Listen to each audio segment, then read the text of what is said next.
everyone, how are you doing today? For today, Hey guys, so I'm going to try. make a chiffon cake with whipped cream and strawberries. Let me just stop this for a second. Turns I'm actually going to be doing a commentary about a strawberry chiffon cake that I made over this past weekend. It was a new cake that I decided to try and make for a birthday cake, actually. So I filmed the entire thing. I tried doing it all in one shot. However, I did have a little technical issues. So I did have to change my camera out. So you will notice a little bit of a jump and a little change in quality. I do apologize for that. It's just one of those circumstances. That said, I tried to keep as much of the information in as possible to kind of explain what I'm doing with the chiffon cake and how to make it. And if you guys have any questions as I'm going along, by all means ask. I'll do my best to answer with whatever I can. And yeah, let us start the video.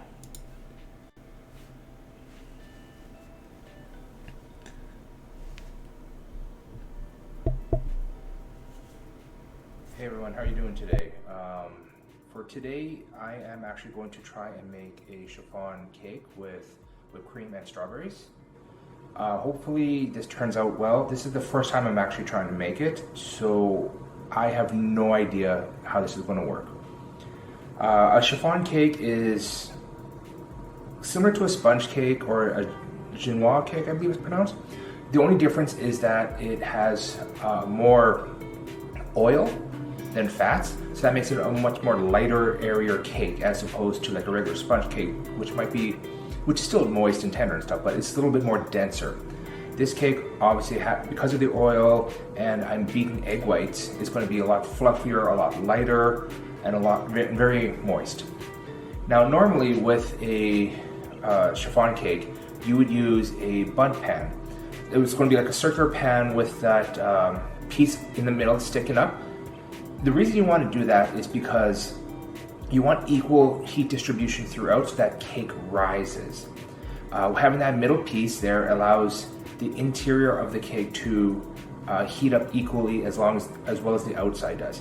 Now, I don't have that pan, so I'm actually going to be using a regular cake pan, and I'm going to actually do it as a layered cake instead.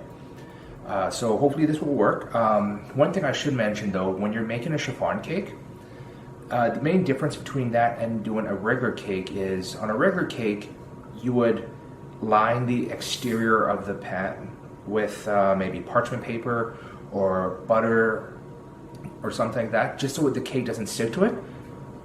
With this chiffon cake, you actually want that cake to stick to the sides, because as the cake rises, it'll cling to the sides and it'll help it grow and maintain its shape, because it is so light and airy that without that stability, it would actually fall in and concave on itself.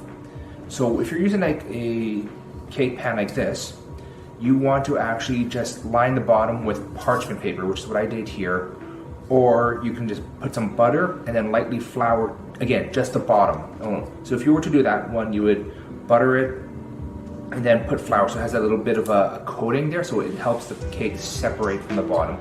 And then obviously you would turn it over and like knock out all the excess dust and wipe down the sides, because you don't want anything on the sides that could hinder the cake from sticking to it.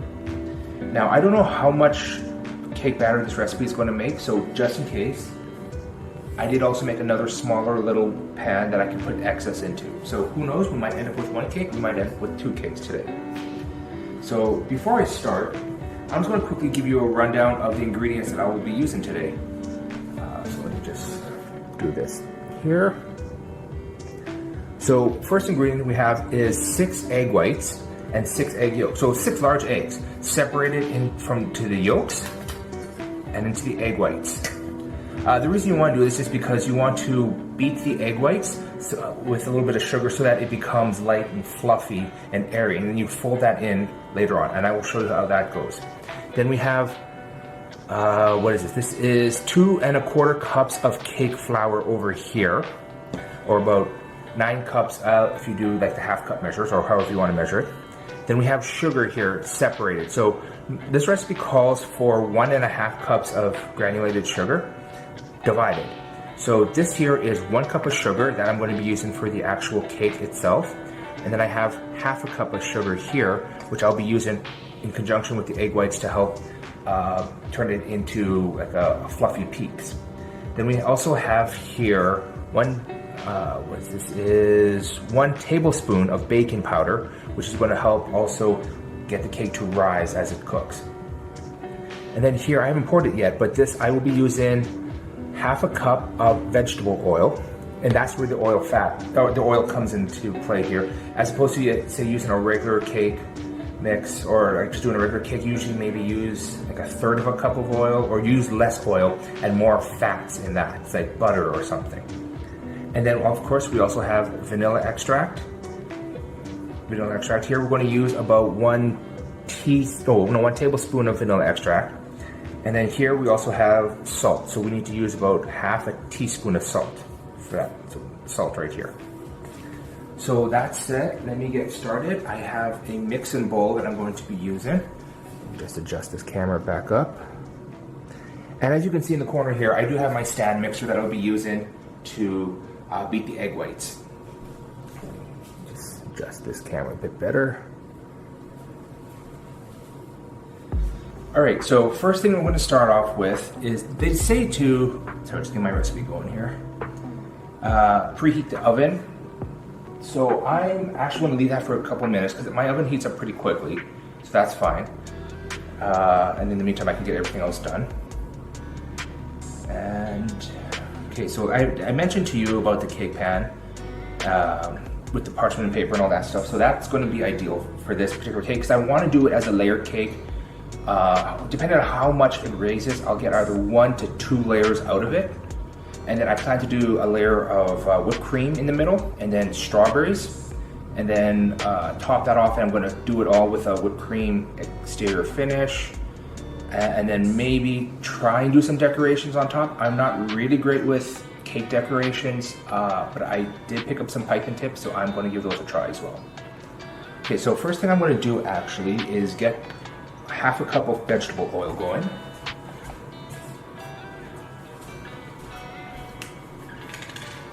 So measuring cup here.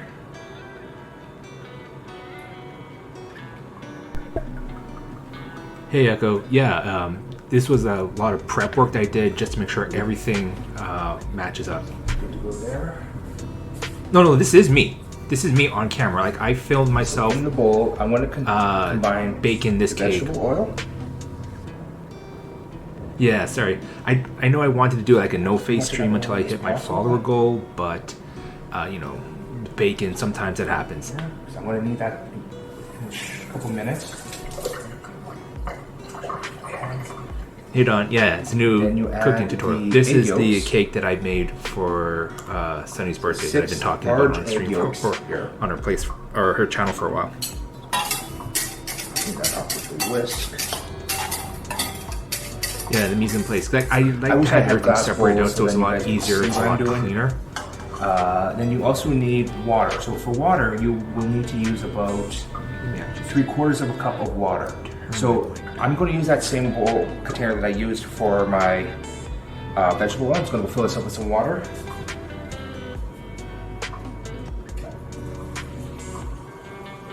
Now keep in mind, like I'm very much an amateur at this, but the way I set this up is that anyone watching could easily just follow along and make their own cake, which is kind of nice. So it's both content vanilla as well as instructional. So for the vanilla, I said it was how much again? 1 tablespoon of vanilla extract. So I got my tablespoon here.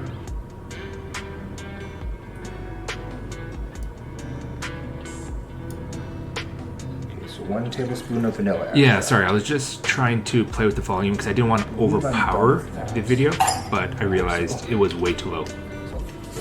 So I just brought it back up. Yeah, sorry, I was saying that I'm using this as I like to keep my area clean, so instructional video as well as like content. And you just want to mix this all together. Now, normally you would say use this in a mixing bowl if you had it, like, or a mixing machine. I only have one bowl, which I'm planning to use for the egg white, so that's why I'm doing this with a whisk and by hand. So you want to keep whisking it until it's all combined. So as you can see here, it's all mixed together.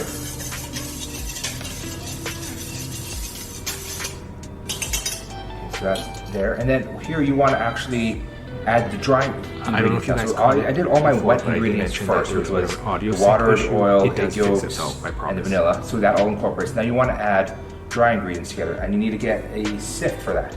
Now my sift is...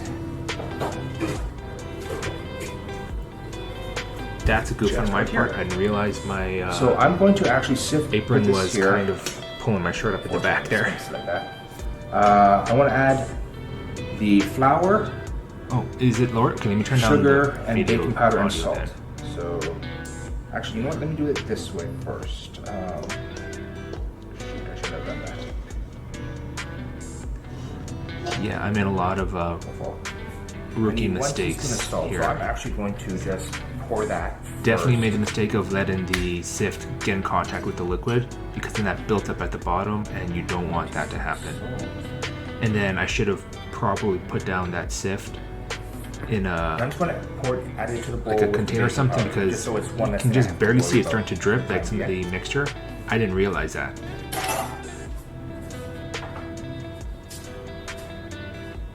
And let me add actually that to the cake flour. And I need to add how much sugar? So this is the 1 cup of sugar. That's actually a lot of sugar here. I should use a bit of a bigger bowl. So let me just kind of add all this together, because I want to sift this together. And the purpose of sifting will help incorporate everything as it goes. So now, yes, unfortunately the bottom was a bit wet here, and I have a bit of a spill, which I need to clean up. Sorry, let me just put this in here for a second. Again, stupid mistake putting that into the liquid. I should not have done that. So this is where I had the camera shut down, but now this should have the audio sync up. So I have to switch over to my cell phone to continue recording this video. So there might be that weird little cut there, and that's why I have to change over. Now, where I was saying before is I was sifting this, the dry material, or the dry ingredients, into the wet ingredients here. Just keep that going. There's a lot of ingredients. The volume here a little bit. Taking a little while. Guys. I mean, yeah, you could just dump everything into it, but then you run the risk of things clumping. It was this way, everything breaks down and gets an even distribution throughout. Too much.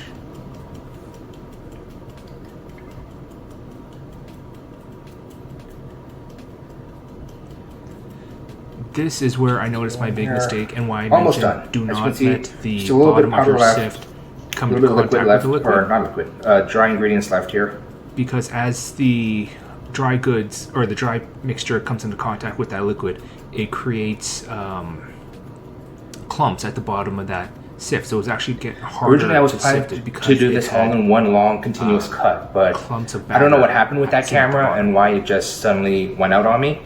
So unfortunately, I have to do this in 2 parts. I'll try and edit it so it fits together properly and it doesn't look too bad.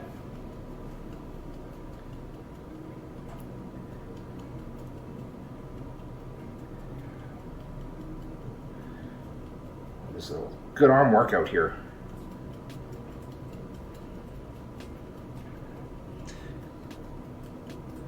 As you can see, it's taking a lot longer to sift quite a bit of batter here, so I might have to do the 2 pans, which I'm glad I got the other one set up just in case. And if it turns out I have even more batter than those 2 pans can hold, I might make chiffon cupcakes then. I have some cupcake molds that I can use. And for that one, I don't know if I'm going to, actually, you know what, I could probably put them in cupcake tins, so that way the tins help hold it up and give it the stability so it doesn't collapse in on itself. Okay, almost done here. I'm just kind of mix it along here a little bit, kind of that wasn't probably the smartest thing, because now some of the wet ingredients on there kind of clumped up a little bit. But it's all going to clump together into a batter anyways. So I've got most of this stuff incorporated here.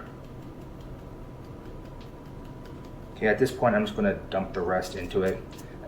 Yeah, I think this is what I made the mistake of, where I let it actually sit in the liquid, and it's making it harder to sift through.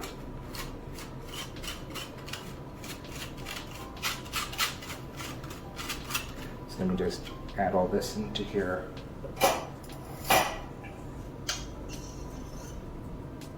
Just dump all this back in. Then you want to mix it all together.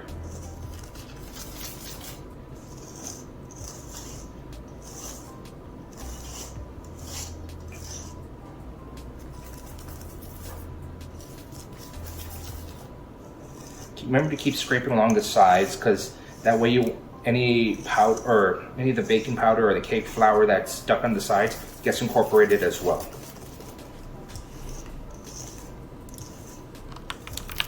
I don't know if you can see this too well, because I can't see on the camera, but so this is everything's starting to incorporate. It's turning into this eggy yolk mixture.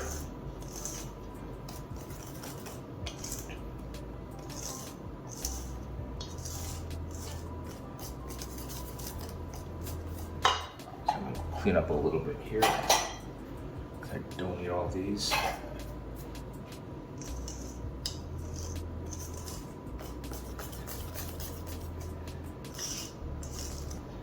Okay, so we now have our wet ingredients all and our dry ingredients all incorporated. Now what's left to do is to beat the egg whites.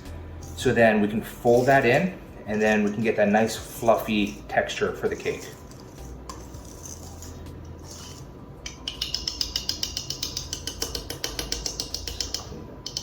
There, put that off to the side. So here is what it looks like. Hopefully this is in view. I can't actually, you know what? Let me come and take a look at it like this. So yeah, here's the mixture right here. So I'm going to leave this off to the side here.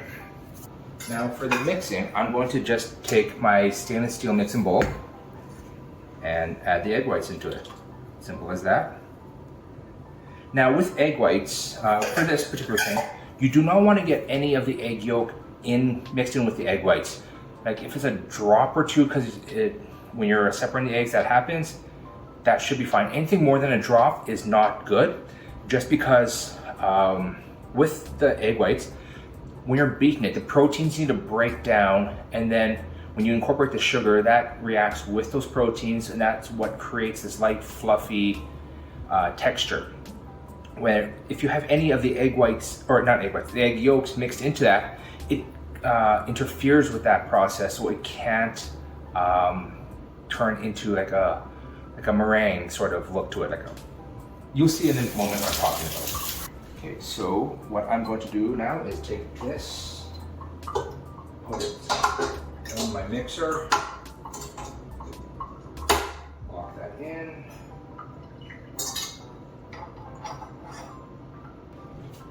Actually, what I'm going to do is I'm going to just move you guys closer so you can see what's going on here.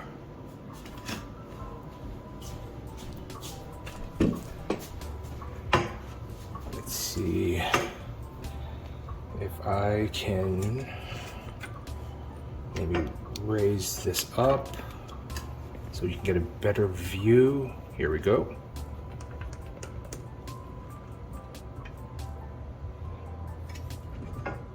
Here for you guys. Okay, so I have my egg whites in here. Oh, let me get this sugar.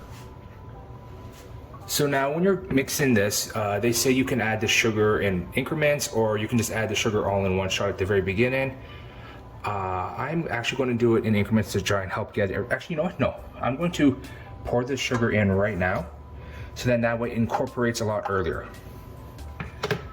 So that said, lift this up. And then you want to beat this on a medium speed.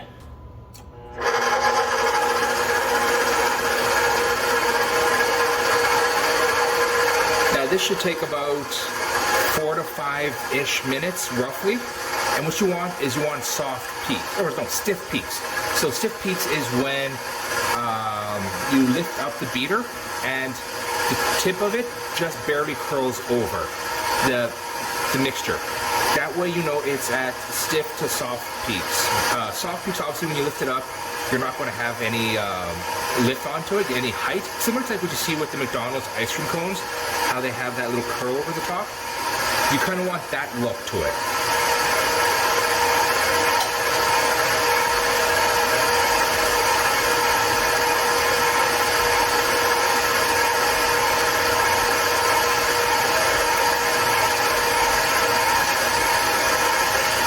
So as you can see, this is the part of the waiting process here now for that. Let's see if I can actually get you a better view. Oh.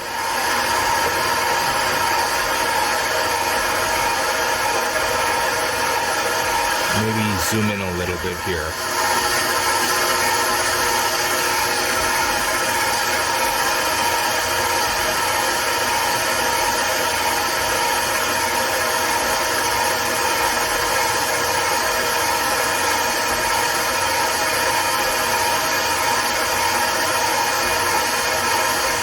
Goes, obviously you want to keep an eye on it and make sure you don't over whip this as well, because then that turns into almost like butter in a way, and that's not ideal. It's not flavorful. It's too thick.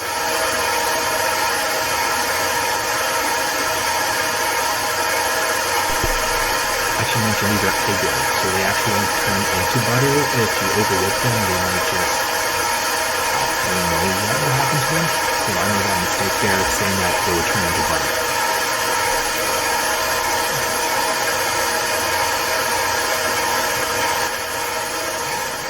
Let me just turn this down for a sec because you guys couldn't hear that.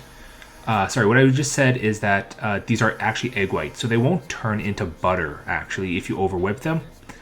What they will turn into, I don't know, but I made that mistake saying that they'll turn into butter. So ignore that. Because you don't want to beat this thing in. Like, you don't want to use the whisk and try and incorporate that, because then that will deflate the airiness that you get with the egg whites. You want to keep that airiness as much as possible going.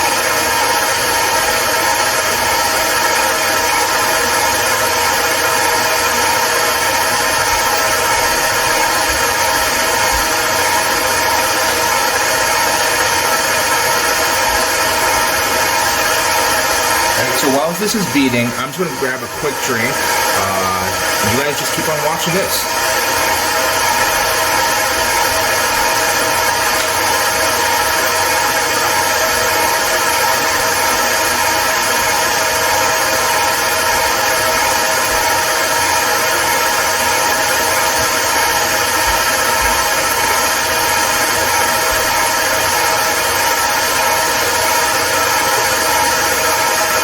So as you can see now, it's starting to froth a little bit. That's what you want. You want that. That's where the proteins are breaking down and then recombining to turn into and mixing with that sugar to start forming like a fluffy texture. I've done this many times before when I've done egg souffles. It's the same principle. Actually, thinking about it, it's actually very similar to making a chiffon cake, where you want to separate egg whites and egg yolks. The only difference is with the egg yolks, I'm just mixing that in with a little bit of salt, a little bit of pepper, or a little bit of seasoning, and then I'm just beating that so it's like its own liquid, and then I'm folding in egg whites afterwards. So I'm not using any of the cake flour and all that stuff, but it's very similar. If you can do an egg souffle, or an egg souffle omelet, sorry, it's the exact same thing as making a chiffon cake, I feel like.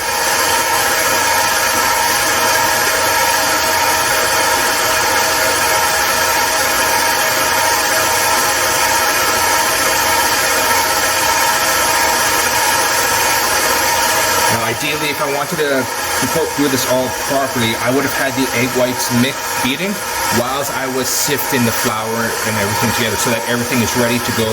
And as soon as this is done, I can start incorporating it. But I wanted to show this step-by-step process to you guys. Sorry if it's a little hard to hear me over the mixer. Let me know. I can definitely speak louder and I can repeat any information that is hard to hear.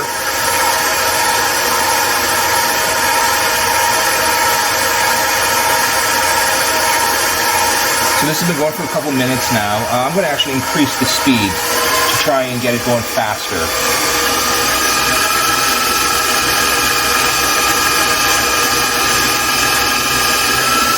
Now again, you want to be careful with the speed because if it's too fast, it can overwhelm.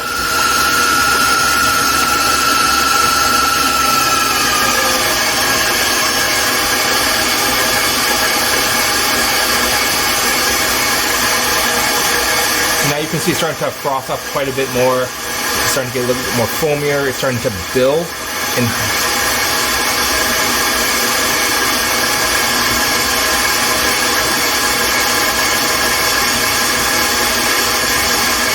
this is where the sugar is now incorporated with the proteins in the egg and it's starting to turn into like a foam meringue.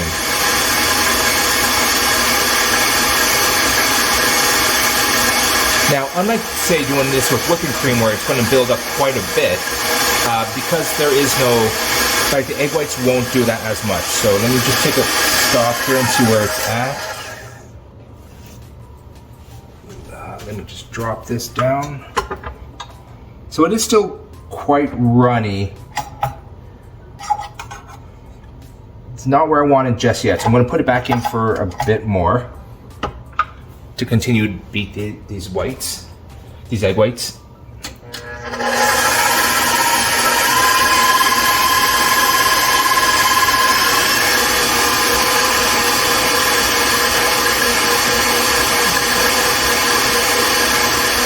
Because really what you're looking for here is a lot of aeration. You want to make it fluffy, you want to make, well, as fluffy as you can.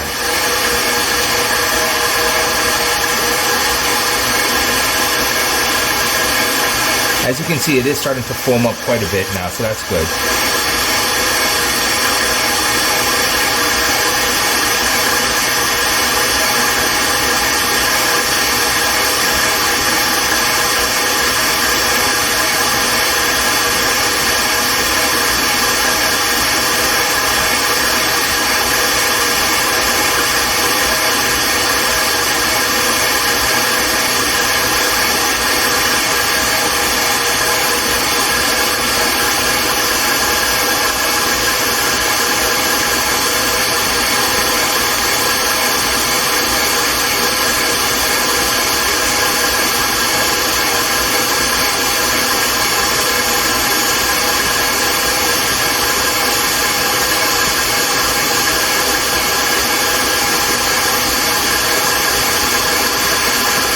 Starting to look a lot better now.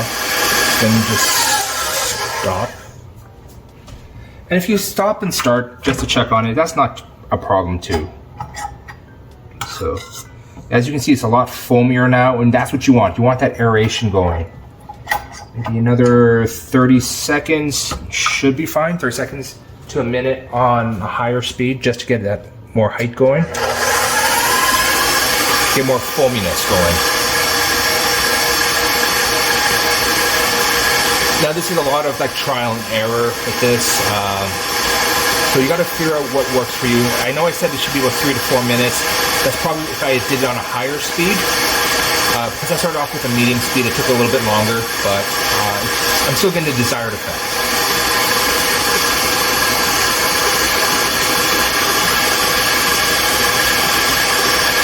Drop that down a little bit just to see where it's at. I don't want to overbeat it.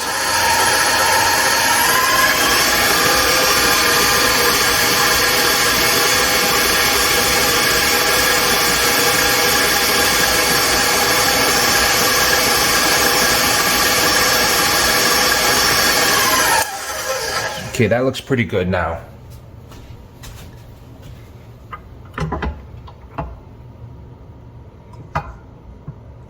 Yeah, that looks a lot better. So let me just take this out.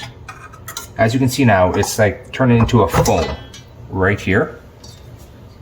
Sorry, let me just lift this up a little bit. It's hard to see. But yeah, it's very foamy now, and that's what you kind of want. So let me just put this off to the side here.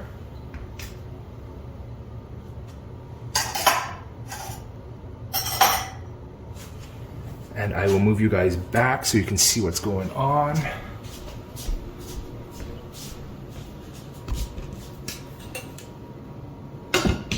I need to get more camera setups because this is back and forth quite a bit.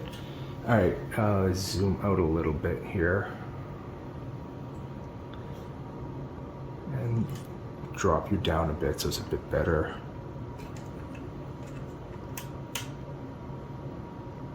Okay, so as you see, I grabbed a spatula while I was waiting, and batter cleaned off. Put that off to the side there. I might need that whisk again, so I'm just going to hold it onto it there. Now, what I'm going to do is I'm going to fold in part of this. So here's the foam I was talking about before. So that's what it looks like there. I'm going to actually fold in a part of it at a time. You don't want to fold in too much at once. Like you can see, it's very foamy here, so that's good.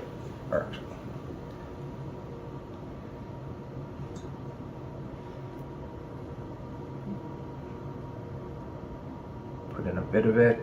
You want to do about maybe a third of it, just to start incorporating everything, because if you add too much at once, it could be too much. Like it could get rid of all the air bubbles that you want in it. Okay, so you don't want air bubbles per se in your mixture, but you want it to be nice and airy and fluffy. And if you add all this beaten egg whites to it, it could potentially deflate a bit. So you just want to start incorporating things a bit, just folding it in. You don't want to stir, you want to fold it. So like similar to what I'm doing here.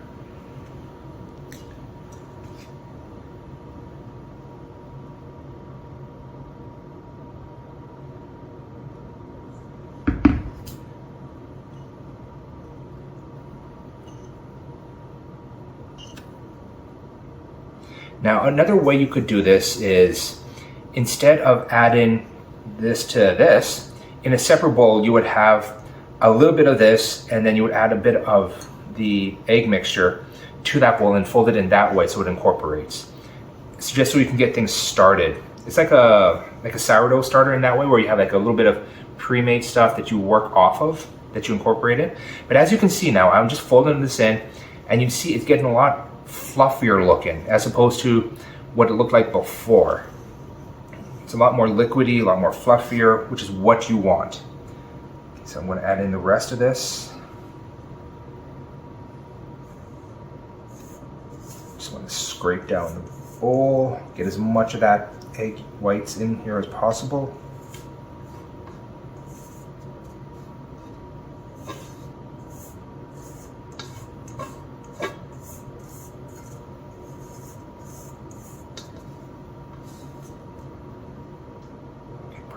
Put that off to the side there, I don't need that anymore.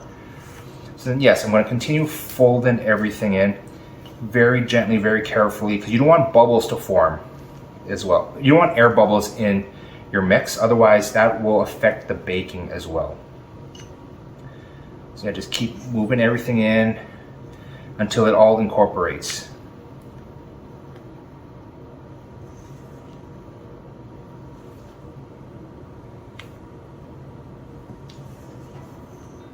And again, remember to scrape along the sides as well, because stuff does build up on the sides.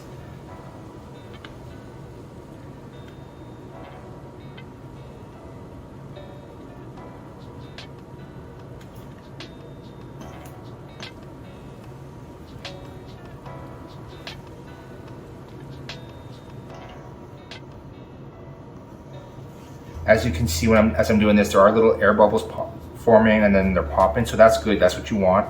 You don't want excess air in it, because then that leaves like holes in your cake as it's baking, which you don't want, because no one wants to bite into a piece of cake and just get an empty pocket of air. So now look how light and fluffy this looks. That's what you want.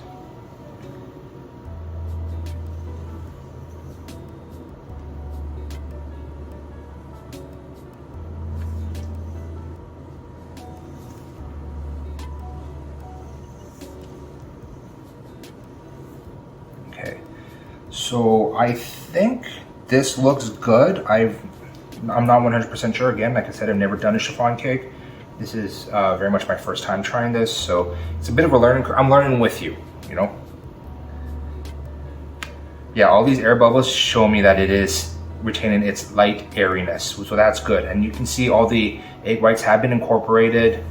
It's all like one uniform color now, so that's ideal, that's good, that's what you want. Okay, so I think this should be fine now. Just maybe temper that a little bit. Get rid of some of those air bubbles. What I just did now is it kind of pushes the bubbles. When you tap it on a counter, it pushes the air bubbles to the top, so then you can kind of get rid of those. Now, with the chiffon cake, you do not want to do that because it could actually create air bubbles inside. Or at least that's what I read. I don't know how true that is, so do not take me at face value on that. But yeah, so everything here has now been combined.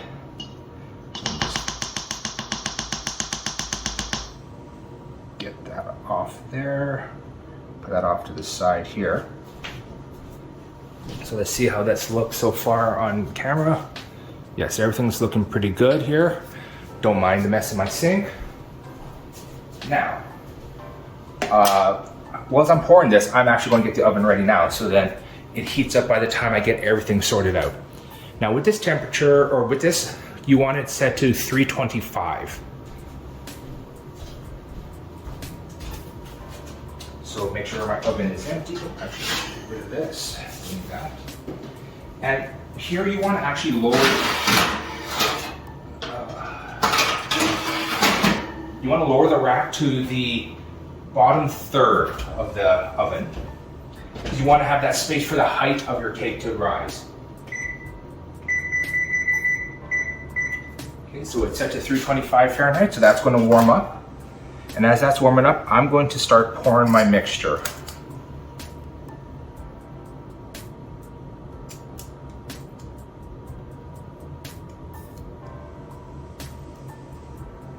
Oh, I just might have enough for just the one pan, which is be perfect.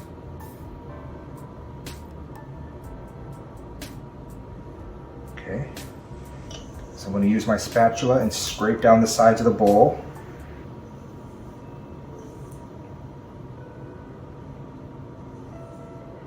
Now I don't know how much this is going to rise. This recipe said to do it in 2 8-inch pans. I'm using one much larger pan. I believe this is 9 inches. So hopefully it doesn't rise too much. If it does, if I feel like it is going to rise too much, I might scoop some out and put it into the other dish and just do like a smaller cake.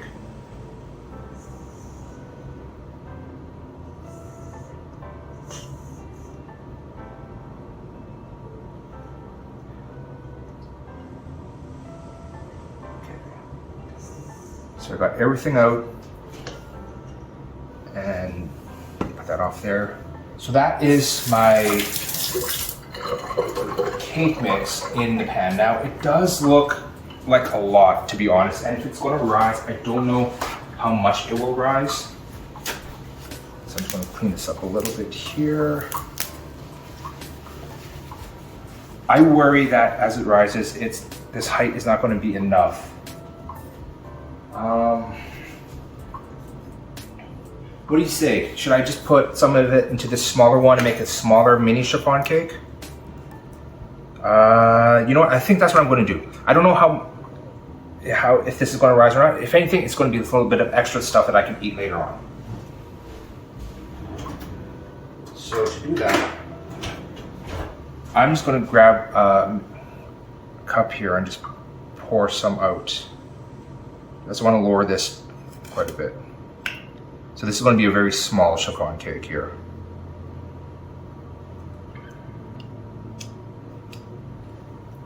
So I feel like this should maybe be halfway up the pan.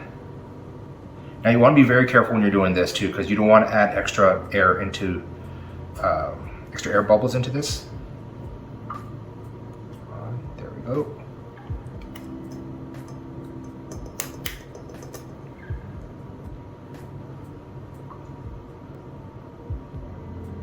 one more scoop should be fine.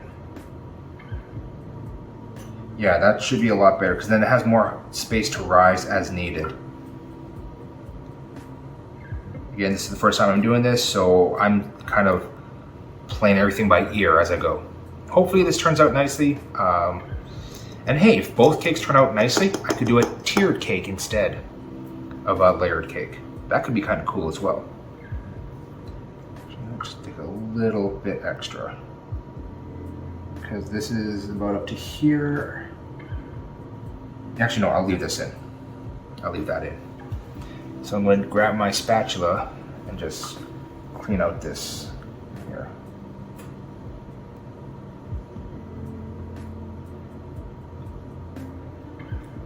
So this is a bit of a learning curve for me. Hopefully this is entertaining for you guys.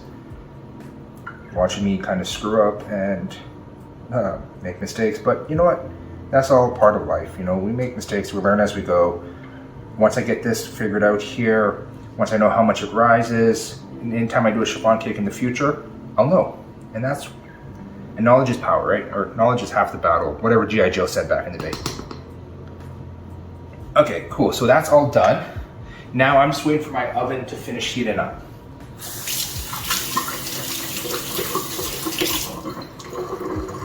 So let me just put these off to the side here so I don't do any damage to them. And let's just start cleaning up a little bit, I guess, as well.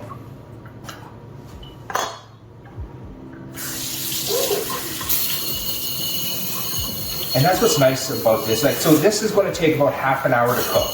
And in that time, I can get all my dishes done and get everything cleaned up. So then I actually need to reuse this mixing bowl because I only have one mixing bowl to do the whipped cream. So that's going to be my main priority, is to at least get that clean first, that in the beater. So then I can so I can use that and let it dry in time for the whipped cream. Now that said though, with the cake, one thing I found quite interesting is after you take it out of the oven, you want to let it cool down in the pan. Normally with a cake, you tend to take it out of the pan afterwards so it can cool down. But this one, you want to let cool down in the pan, because as it rises, we didn't put any parchment paper around the edges like we mentioned in the beginning. And this cake is going to stick to the sides. So that's going to help it retain its shape. As well, the reason I took out a lot of this is because I don't want it to be like too high, is when you're when you're cooling down the cake and letting it rest, you actually want to rest it upside down. The reason for this is that it allows it to retain its height as well, because you're having gravity come into play. Whereas if you left it right side up like this, the cake gravity could actually pull down on the cake and it would lose its height. Whereas if it's upside down, gravity again pulling down on it, but it's making it longer, so you get that nice height off that cake. So that's pretty cool to learn, I thought.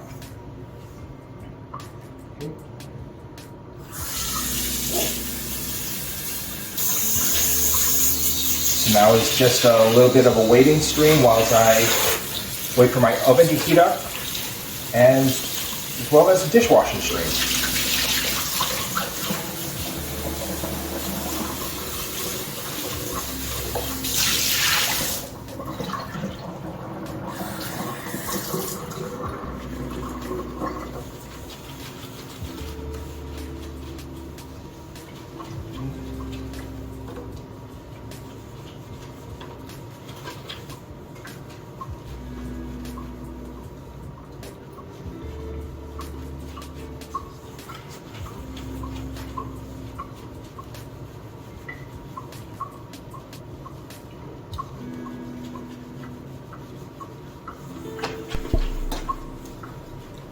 I will just quickly jump in here with audio.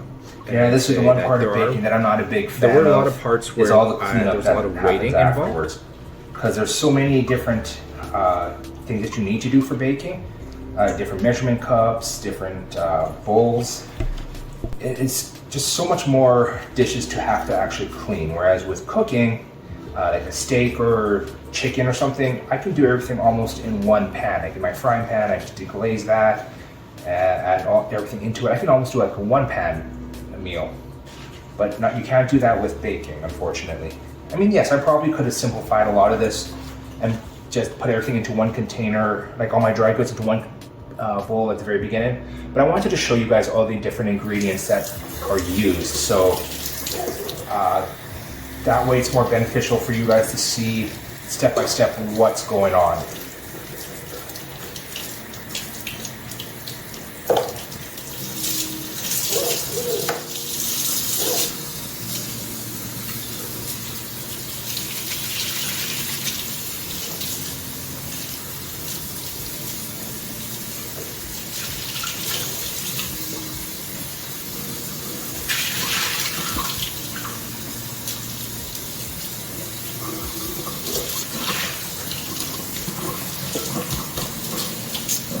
Who knows, after I finish everything, if I'm looking over the video again later, I might decide to edit this part out, because I mean, washing dishes, that's not the most fun thing to watch on the stream, but who knows, I might just leave it in too.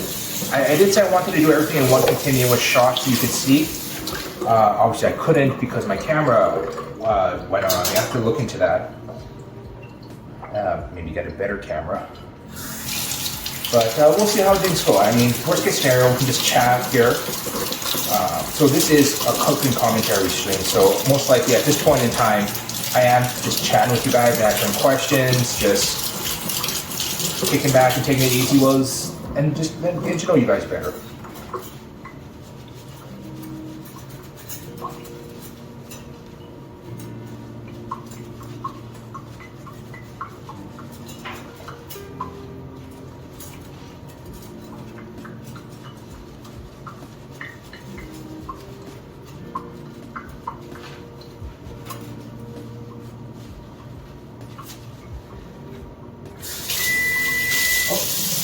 And just quickly finish washing this down.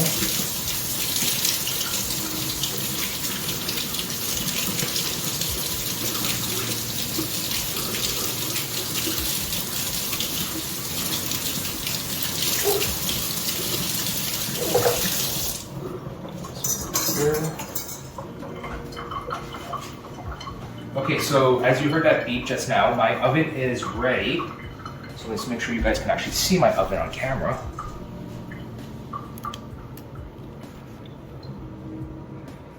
Okay, so right over here,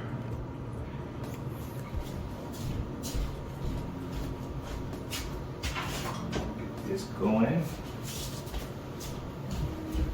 Come around this way so I don't block camera view.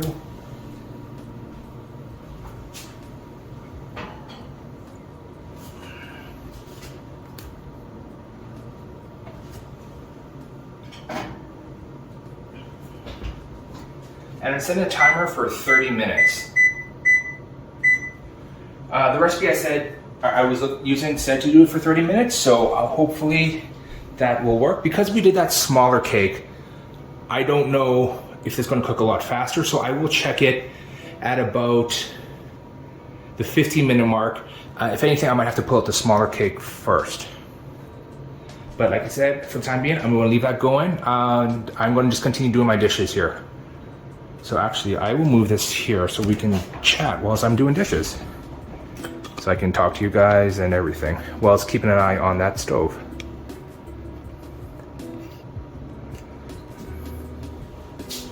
And you know, just for fun, we'll also turn on the oven light so we can keep an eye as it goes, so that way I can also see if the smaller one's gonna burn or not.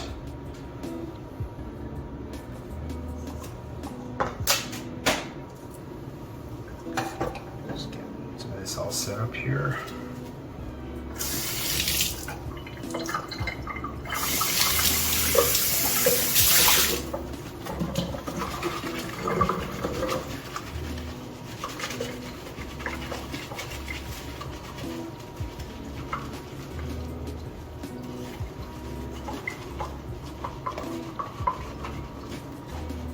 So hopefully you guys, I'm trying to stay off to the side so you guys can also see the oven as well. So we can keep an eye on that, because who doesn't want to watch a cake rise?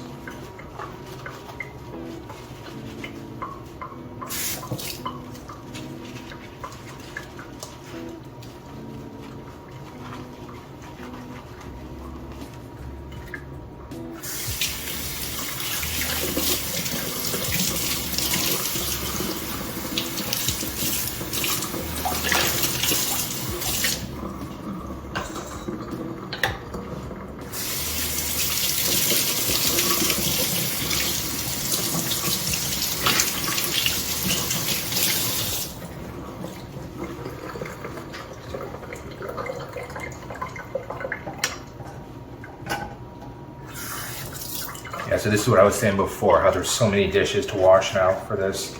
But you know what, it's fine. I knew that's coming into it when I was planning to do a cake. Now, this is the first time I've made a cake from scratch in a little bit of time. Normally, I just do box cakes because I want to practice more of my decorating as opposed to actual cake mixing. But obviously this time, this cake I wanted to do from scratch. Just to prove to myself also that I can do a cake from scratch. Now, one thing I used before was I used cake flour to make this cake. You can use all-purpose, but it has a different, from what I understand, is some different stuff in it. So you have to use less all-purpose flour. I don't know what the exact conversion is. I think it's something like you have to use 1/3 of a cup or 1/2 a cup less of all-purpose flour as you would cake flour. And then you have to add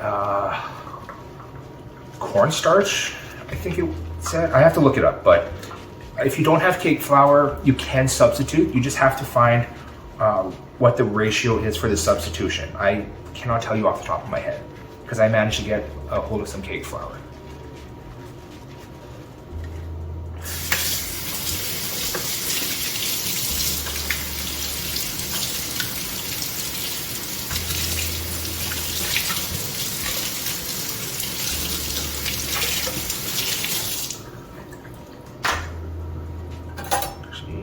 Stuff like this can go right into the dishwasher, which is perfect.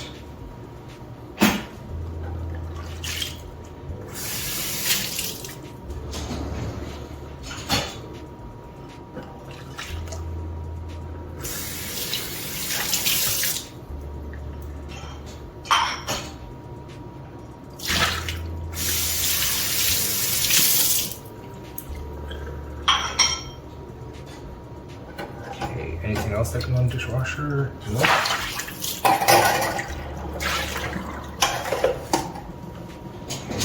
That. But yes, if you guys ever plan to try and do the chiffon cake yourself in the future, learn from my mistakes. When you're sifting it, don't let this come in contact with the liquid because then it builds up down here and makes it harder to sift. That was my fault. I should have known better. Maybe I could have incorporated all the dry ingredients into one big bowl at the beginning, or I would have showed you all the separate ingredients first, and then I could have incorporated it into one big bowl, so then it's easier to just pour into the sifter as I'm going instead of trying to do everything at once. That was my fault, as well as when you're doing the egg whites, do it on a higher speed. I did it on a medium speed, thinking that I can at least show you guys what is going on, but the higher speed obviously will get it done a lot faster. Just keep an eye on it and monitor it so that it does rise. And I would say maybe instead of dumping all the sugar at once, you can do it in stages, so it helps build a lot faster. I think that also hindered me a little bit. Now I know for this one I used quite a bit of sugar. I used 1.5 cups of sugar for the egg whites and the yolk mixture, or the dry good mixture. Depending on your personal preferences, you can use less sugar. For most of the ingredients, you want to use exact amounts, such as the number of eggs you're using, the amount of oil you're using, the cake flour you're using. But certain ingredients, like the amount of vanilla extract that you're using, or the amount of sugar, you could probably reduce that to suit what your personal tastes are. I don't know if you're diabetic or you just find sugar is like too sweet sometimes, especially 1.5 cups sugar could be a lot. By all means, you can reduce that to personal preferences.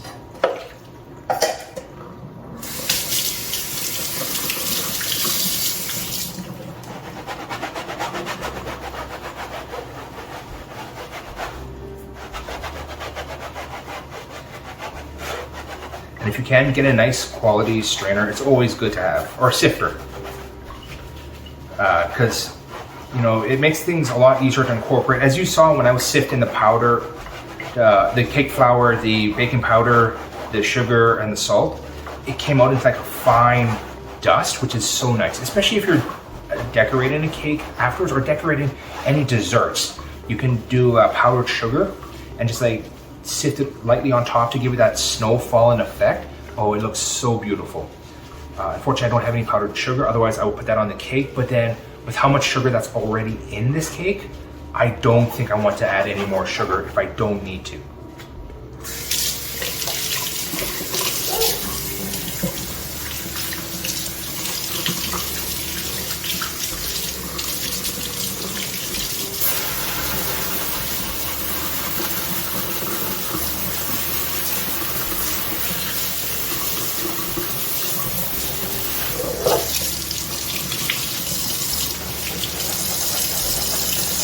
Try to get everything here.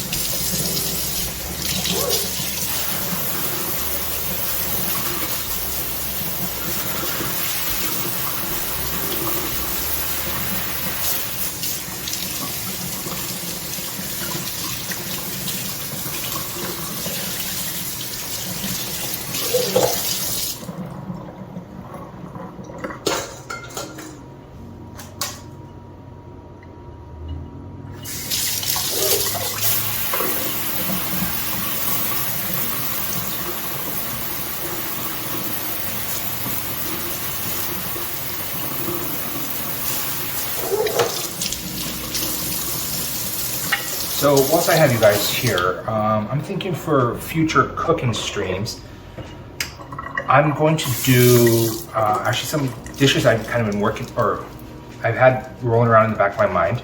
I'm going to do a chicken stream.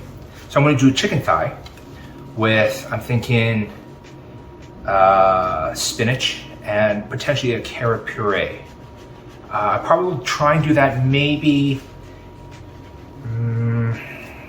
near the end of February, I'm thinking. I'm gonna try and do it where I do a cooking stream at least once a month. I don't wanna do it too often just because then I'm gonna run out of ideas on what to cook. And obviously groceries get expensive and I wanna do like this fancy kind of dish. Because I'll tell you right now, I don't eat like that every day. That adds up quite quickly. But yes, so probably at the end of the month, I'm thinking I might do a chicken thigh, crispy skin, on with spinach and carrot puree, and then maybe next month in March, what could I do? I was tossing around the idea of a steak, like a filet mignon with some sort of vegetable. I haven't decided which vegetable yet, or potentially even doing it steak and grits. What do you guys think? Which one would you rather see first? Chicken thigh, crispy chicken skin thigh, or filet? Let me know, because I can easily substitute or alternate between the two of them, so that's not an issue at all.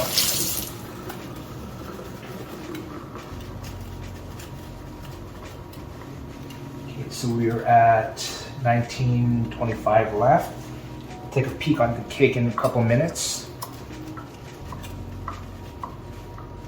Obviously, when I check on the cake, I'm not going to open it up because I don't want to risk deflating it by introducing warm air or cooler air than what's in the oven right now.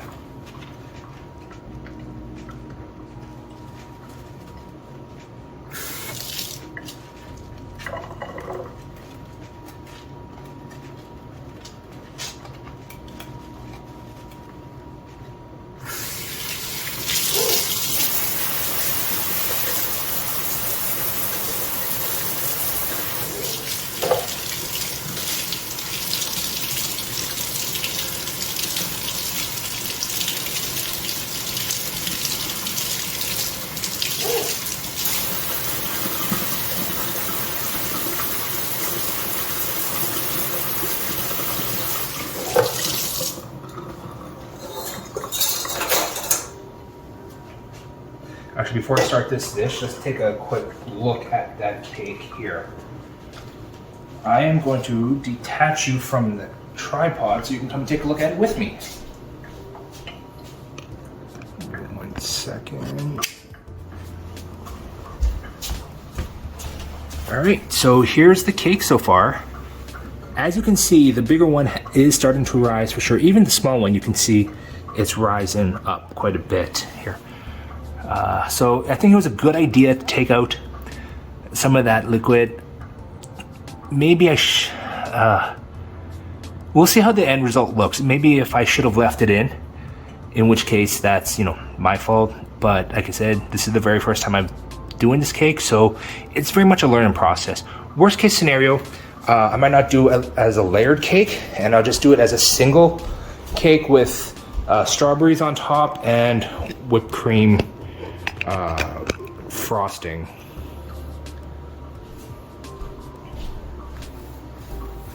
Yes, you always want to wipe down your cooking area, your countertops as you go. That's why I like these cork boards. I know you guys might have noticed I have them quite often in my cooking streams.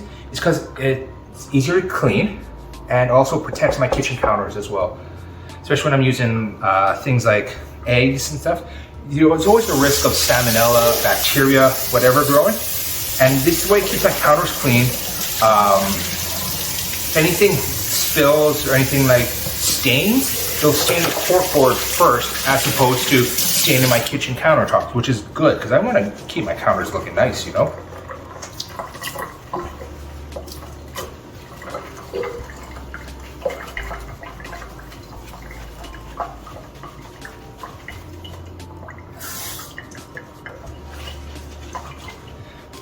Yes, tell me, what are some of the things you guys like to cook?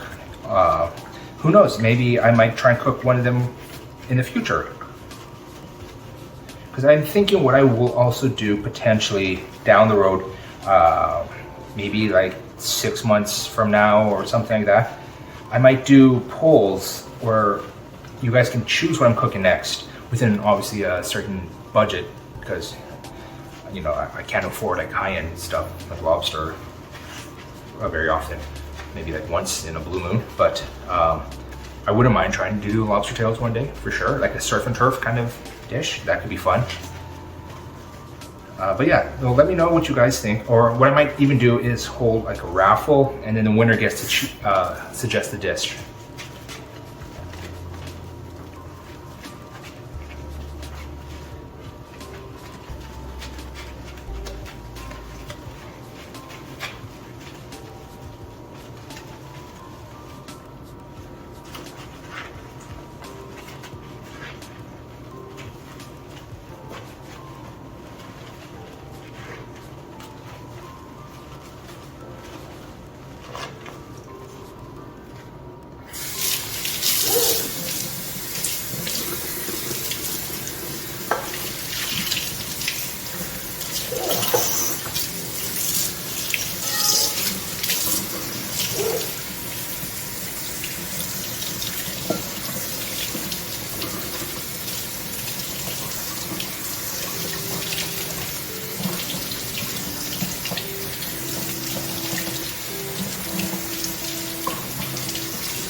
Or actually, not even, I'm just thinking about it, not even doing like cooking, but what kind of dishes would you guys want to see me bake in the future? Like, you want to see cookies? One thing I do want to try one day is making mooncakes. So that could be something fun to do on stream. Or also doing like a mirror glaze cake. For something like that though, I think I might cheat a little bit if I were to do a mirror glaze cake and just use a pre-made box mix, just so I can have a cake that I know for sure is going to be good, and I can focus more on demonstrating techniques to make a mirror glaze. Actually, I do have something adventurous that I want to try and do down the road. It is an island cake. I don't know if you've had a chance to see that online or if you want to Google it, but it's taken something like a chocolate cake and then I carve away at it so it looks like the side of a mountaintop. And then I'm going to use Jello to create water. So it's like a little island in the middle of the ocean sort of situation. I've seen it, it looks pretty cool. I definitely want to try and do that in the future. Maybe I might do it on stream. We will see, because it takes a little while to set up because there is a lot of cooling process that you need, so it's a lot of waiting time for like Jello to set, for chocolate to set. You also want to do like a chocolate ganache on it to help give it some texture. And that way also it creates, you use the chocolate ganache to create a barrier between the cake and the Jello so that the Jello doesn't soak into the cake and just makes it a mushy mess. Okay, so we're coming up on 11.5 minutes now. And the cake is looking pretty good. Probably could have risen a lot more. So that's my fault there for not thinking, or for not realizing how much it's going to rise. So I think next time in the future, if I were to make this cake again, I would just use the one pan and put it all into that one cake pan instead of separating it into the smaller one. Because now I know how much it's actually going to rise here.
Before I get to these last two bowls, let me just take a peek on that cake, see where it's at.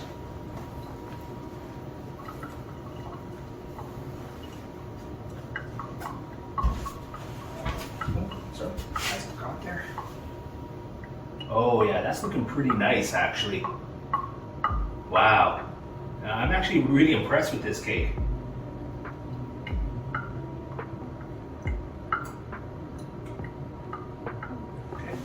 So we've got another 8 minutes left to go. So I think I'm going to leave the cake out, or leave the cakes for both of them in there until the 8-minute mark, or until the timer runs out, and then we will test it as we go.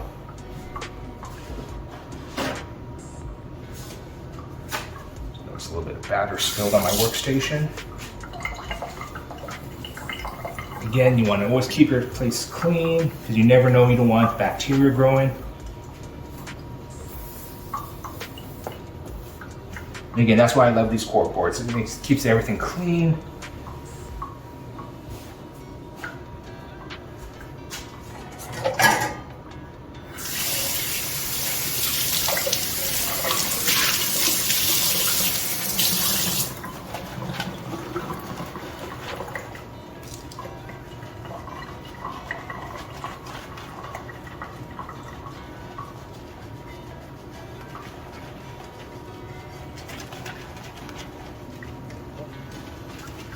Oh, if you guys can only smell what I'm smelling right now, that cake smells really good.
This is what I like also about baking, is that whilst your stuff is in the oven, you have plenty of time to clean up your kitchen space. You know, I managed to get all my dishes done, so it's one less thing I have to worry about later on, as opposed to, you know, you can just chill and chat for like half an hour, which is great. You know, I'm loving this time to just get to know everybody here.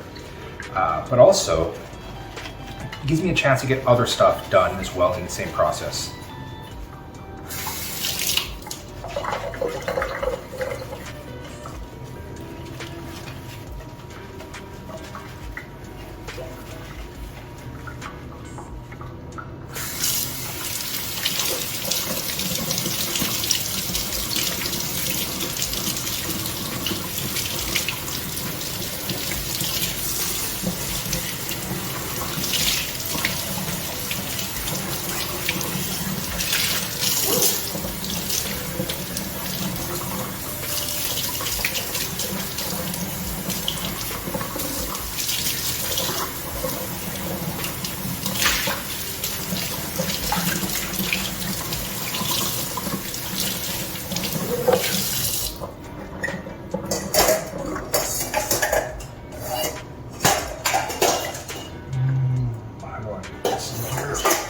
There we go. Perfect timing. I've got another 4 minutes left on the counter. So how about we take another look at that cake? See where it's at. Take you guys out here. Excuse the mess of my kitchen. But yeah, look at that cake now. That rose quite nicely, actually. Yeah, so that's what I was saying is that next time I think I'm going to put all the batter in so that that cake rises even higher. I mean, I could still probably get 2 layers out of that. They're going to be thinner layers, unfortunately. As I was thinking I would have done thicker layers, but again, wasn't too sure how that was going to happen. And then even that smaller cake has risen quite nicely too. So combine both of those, that probably would have had it come in just over the top of the pan, which would have been fine, I think.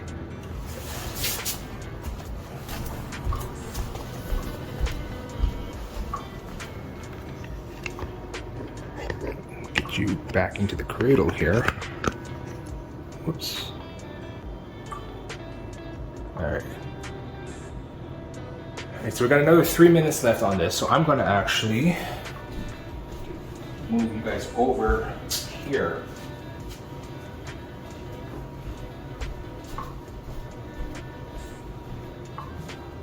As we get closer to the counter, I'm going to move you guys closer to the oven so you can see as it comes out.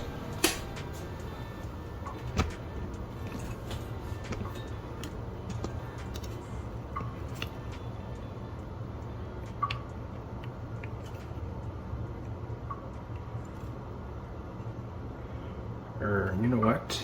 Yes, so this will be perfect here. So I got another 2.5 minutes. Again, perfect time to just get a little cleanup going. Get your oven gloves ready. Because obviously this is going to be very hot. You don't want to burn yourself. That is a big no-no. So what I will do is I'm going to let it sit on the countertop or on the stovetop for a minute, just as it cools down, and then I will transfer to a wire rack that I'm going to have set up, so then it can cool upside down. Now, the nice thing, I guess, is because I was told, like I mentioned before, you want to cool these things upside down. The fact that this cake hasn't gone over the edge of the cake pan is nice, because that way it can sit there properly without risk of like crushing the cake.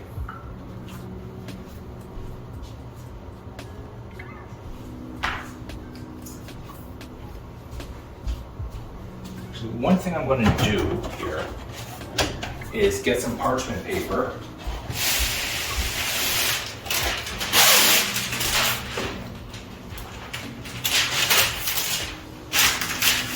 And just lay it down. So I'll show you this in a second. Sorry, I should have left the camera over here. So what I did actually is I just got a piece of parchment paper and laid it down on the countertop, so then I can actually rest my cake here. And then this will also catch any crumbs or any little bits that fall off the cake. So again, keep your counter clean. Like, my whole thing is I like to keep my space clean, because this is where you live, this is where you eat, you know? Okay, we're coming down to the final 40 seconds here. So fingers crossed, you guys. Hopefully this comes out looking really good. If not, well, you know, it was good for a first try, and hopefully things will come out a lot better in the future when I try this again, for sure. Like, I definitely plan on doing another chiffon cake in the future, because it was actually kind of fun to do. And it doesn't take as long as I thought it would. The biggest thing was just trying to get everything set up. Like right now I'm sitting at about maybe 1.5 hours total cook time, which isn't too bad. Like, the actual cake itself, once you prep everything. Oh, let me get this going. Turn on the fan too.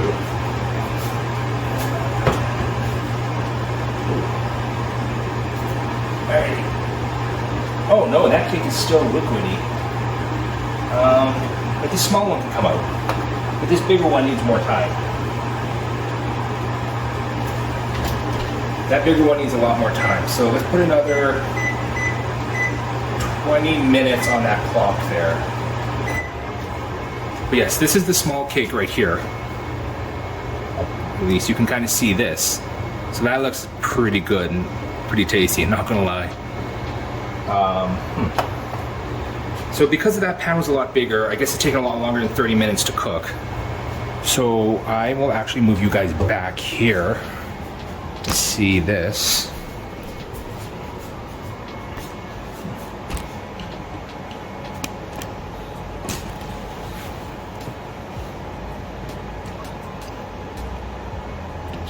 Focused here.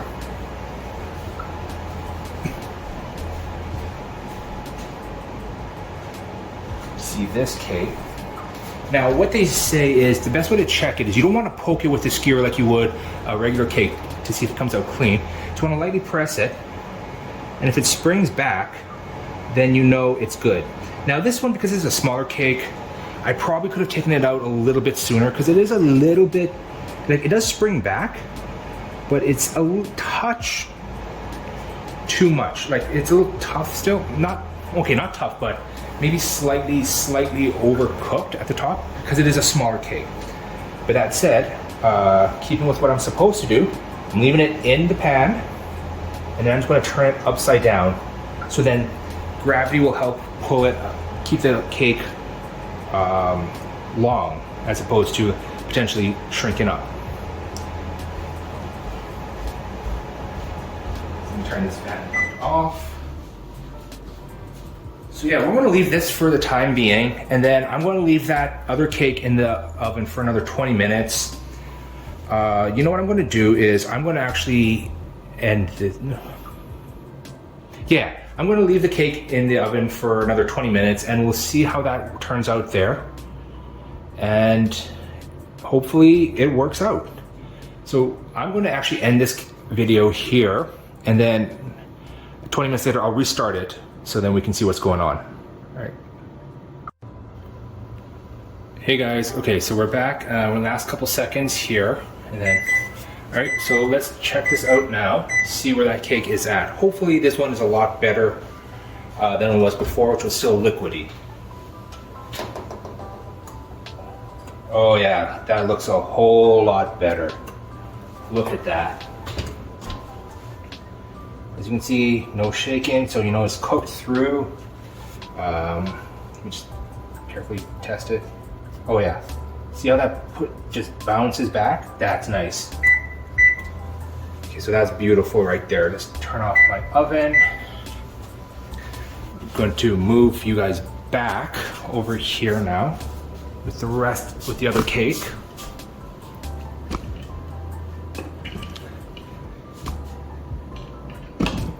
Get this set back up here.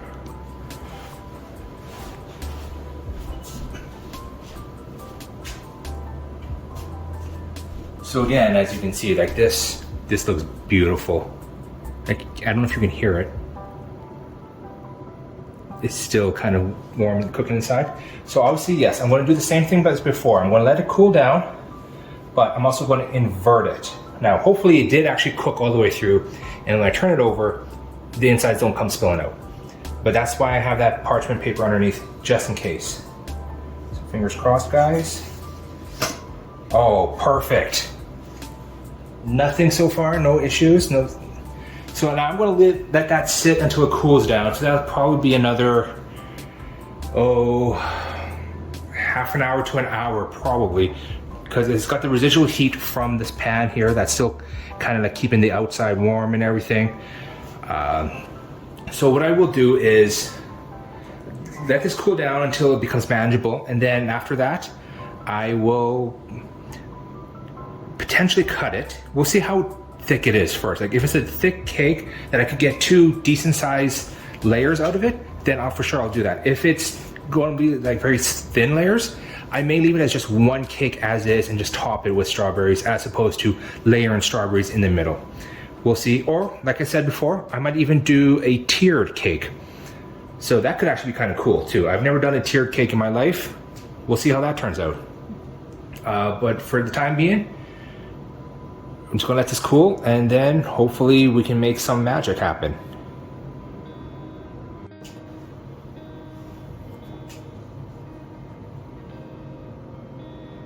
All right, so it's been about an hour now that we've left this to cool down. So I'm gonna try and flip it over and take the cakes out now. So just check and see. This one's still slightly warm, but that should be fine.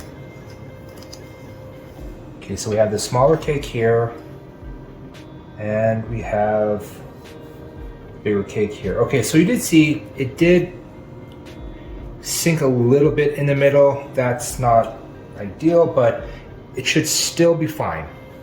So I'm gonna take this knife now and try and cut out the edges. Because like we said before, we didn't grease the edges or anything so that this cake could grow and stick to the sides so that it keeps the height. So let me just come here so it's a little bit easier. Just go slowly along the edges. You don't want to wreck the cake by going too fast.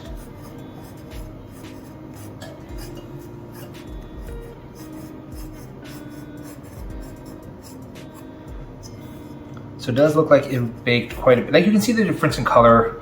That's because it's baked a little bit less than this one did.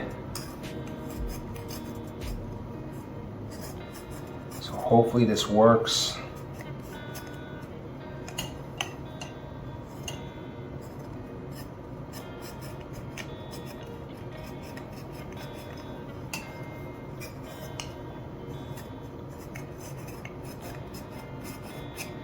I'm just slowly taking my time as I go around the edges here, because the last thing I want to do is have this cake just fall apart on me.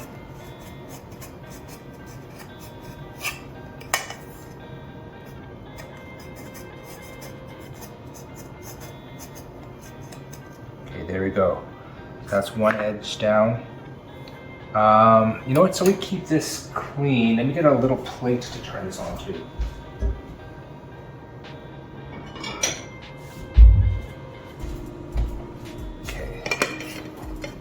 So 1, 2, 3. And then a little shake to try and loosen it from the bottom. And fingers crossed. Hey, that's perfect. It came out clean. So then, yeah, that's what I was worried about. The top stuck to it. Shoot. Yeah, okay, so you gotta be very careful then when you're taking these things out. That said though, I was planning on trimming the top anyway, so that's not too bad.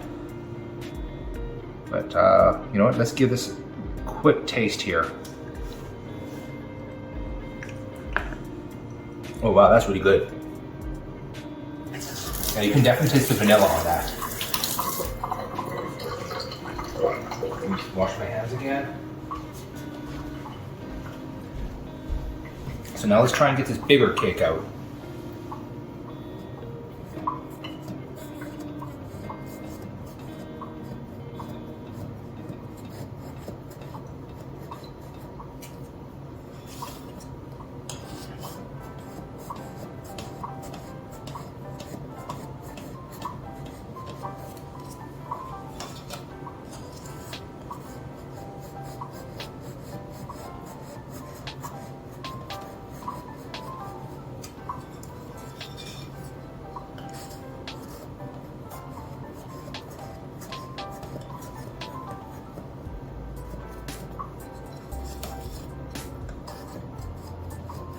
Okay, perfect. We've got all the way through. So now, let's see, how do I want to get this one out? Do I want to try with a plate again? Thing is, if I try and do it on a plate again, it's going to stick to it. Like the top part is going to fall off, stick to the plate. I know I'm cutting it off, but at the same time, I want to kind of keep it as clean as possible too. A little bit of crumbs here. Just going to move that off to the side. So maybe I can try and tip it out. Grab it with my hand carefully. Yeah, here we go. It's coming out perfectly. Ah, there we go. Yes, that's a beautiful looking cake there. Nice and golden. Again, I am a little sad that the top did kind of cave in a little bit, but it got a nice dome on it actually, if you look at it here. Now, looking at the size of the cake, yeah, I probably could have left this mix inside of here and just do one cake instead of two cakes. But that said, because once I cut this top off, it's going to be a very thin layer cake. So I think I'm going to just do it as a tiered cake instead. So I'm going to trim the tops off and I'm going to put one piece of cake on top of the other piece of cake. I think that would look a lot nicer. Actually, you know what? Let me just put this here. I dirtied up another plate for no reason. Luckily, that can go straight into the dishwasher here. But yes, so that is our chiffon cake. So that looks really, really good. I'm not gonna lie to you. So I'm going to let this set and cool off again for a little bit more. Like it's cooled down, but I want to get working on the toppings for it. So what I'm thinking I'm going to do is slice this tops off of both, cover this one with whipped cream, and then layer this on top of that with more whipped cream, and then strawberries around it. I'm thinking that would be good for a design. Almost kind of like a very small wedding cake in a way. So let me go get my knife.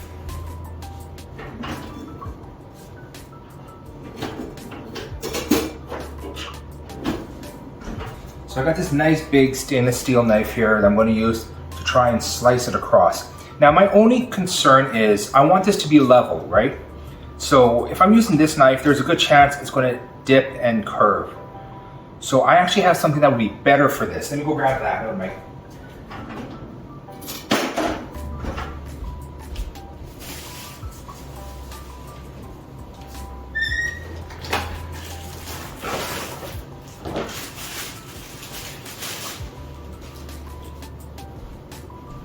What I have here is called a cake leveler.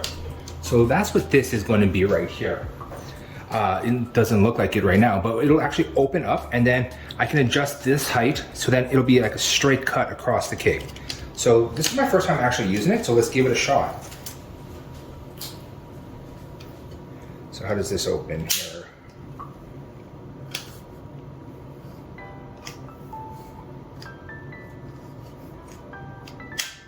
So it looks like this once it's opened.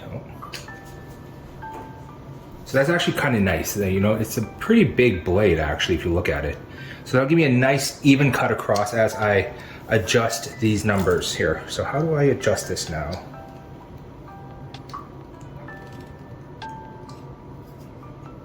Give me 1 second to figure this out, guys, because the last thing you want to do is cut yourself on these.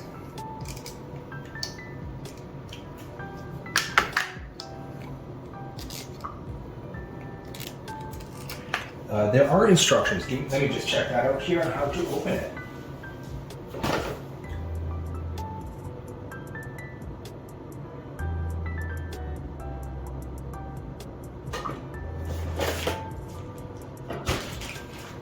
Okay, so here we go. To determine height, place the leveler next to your cake and adjust feet to match.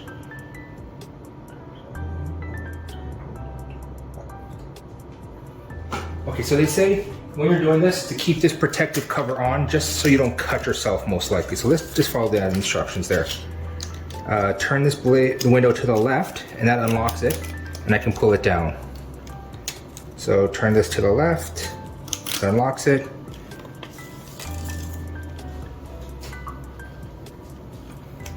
Okay. So we got this height now. Now, the way I want to do this, I'm going to do this separately. So actually, just grab another piece of parchment.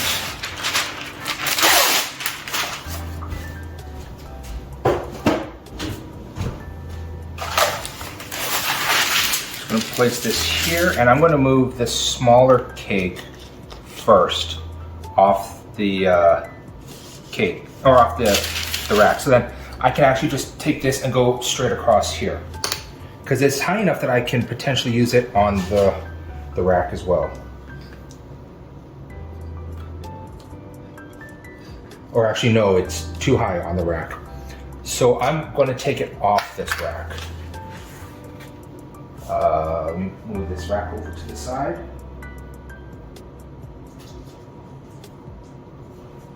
Put this cake down here.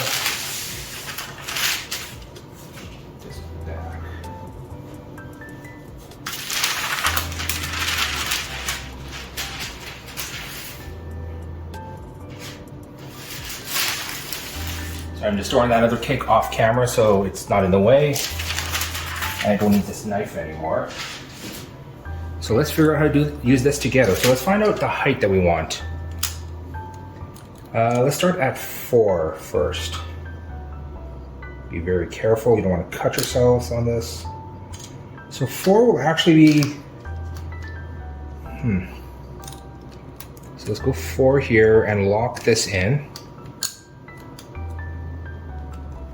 So then 4 will actually take me right here. So that looks perfect for the cake. So I've never used this before, so this is going to be a good learning experience for both of us. Just take a quick look at those instructions again, see if there's anything I specifically need to do. Okay, so all it just says is an easy back and forth glide in motion. So here we go.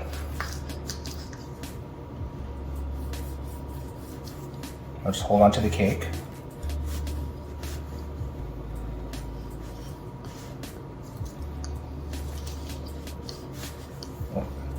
Yeah, it's a little hard to hold this cake with one hand, but it looks like it's working so far.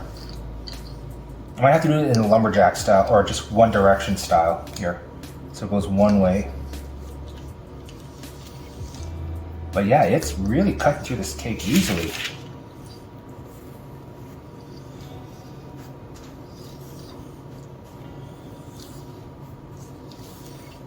Just back and forth. If I tried to do this with just a regular knife, there's a good chance I would have dipped and gone up and down and it would have just been uneven. Okay, as you get to the edge here, you gotta be careful you don't cut yourself. There, that's done. And if this worked like it should, I have beautifully level cake. And yes, that does look level there. So that's perfect.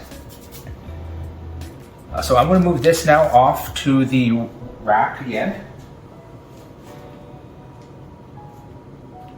I'm going to bring the smaller one out. For this piece, this is going to be excess stuff. So I'm going to actually get a plate.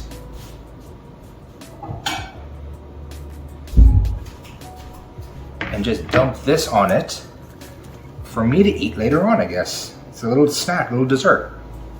That is so tasty. Clean my hands a little bit. Okay, now for this one, obviously it's a smaller cake. What do we have it set at? 4 isn't going to cut it, so let's maybe drop it down to 2, see what that does.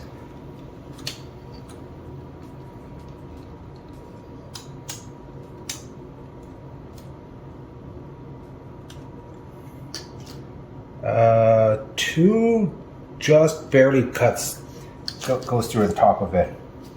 Let's see what 1 would look like. Maybe 1 might be ideal. So this is at 1. Yeah, 1 is the one you want to be at here for this thin layer of cake. Okay, so again, simple back and forth motion.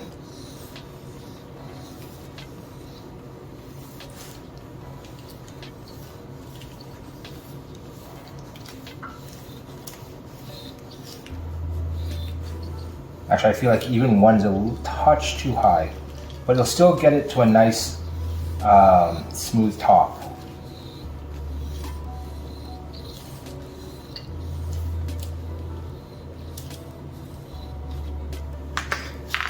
And then once again, you have your nice even level cake here. So I'm going to move that off to the side here.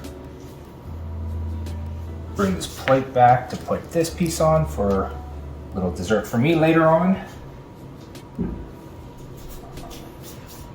Just wash my hands quickly.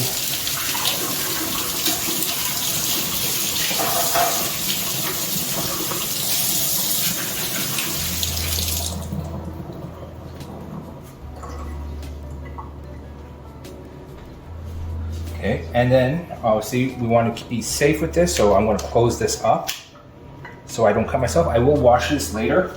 So I'm going to move this off to the side here, leave it on this piece of parchment, all the crumbs.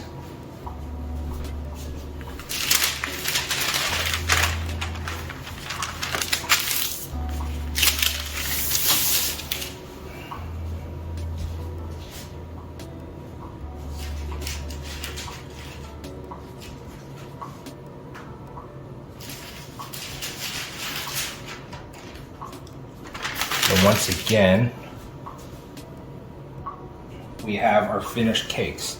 So that looks nice right here. Oh, sorry, you can't see that. So here's our finished cakes. Now, what I'm thinking I'm going to do then, since they're so low, is I am going to tier it like that. That should look nice as a finished dessert right here. Then you put a little bit of strawberries up top here, some whipped cream all the way around. Yeah, that should be very good. So now I'm going to pull these off to the side down here so they can continue to cool down a bit, because this cake is still slightly warm in the middle, and you don't want to have a hot cake when you're doing whipped cream, because then that'll cause it to melt. So now while that's going, I'm going to get some of the strawberries ready to go.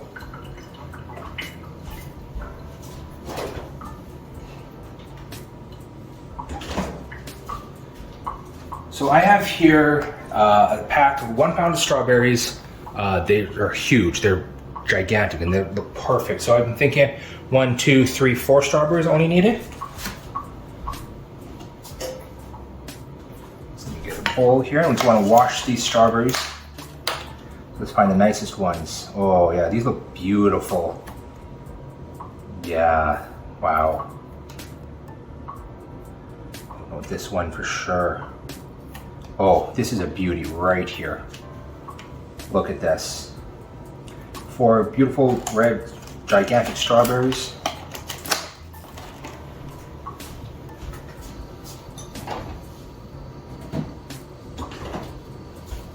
So I'm just going to give these a quick rinse. Just to wash them, because you know they've been in the grocery store for, like, they're pretty fresh, but you don't know how long they've been in the grocery store, you know, like cleaning agents or pesticides and stuff that have been used. So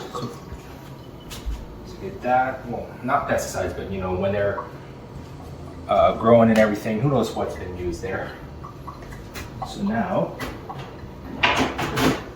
we get out our cutting board, because I'm going to cut off the stems.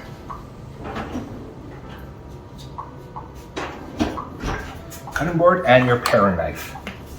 Just make sure all this, you can actually see all this. Let's just raise this up a bit. So you got a better view there, perfect.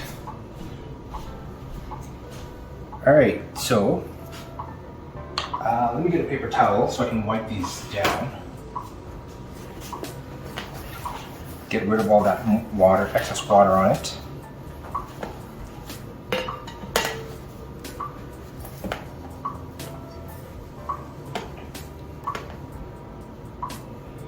So I'm going to cut off these edges here, or the end part.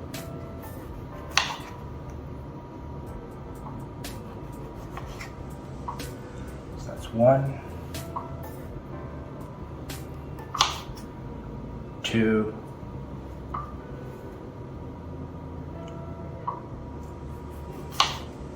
3,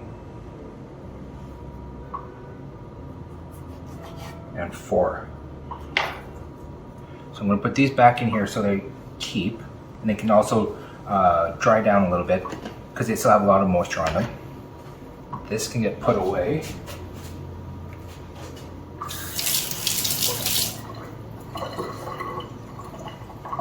Now I'm trying to think what would be the best way to display these strawberries. Have them standing up, or maybe I'll lie them down. I haven't fully decided yet, so I'm going to hold off, and I'm going to keep this board off to the side in case I decide to do some more strawberries. Okay, but now what I'm going to do is the whipping cream for the cakes. So, how am I going to do this? Yes.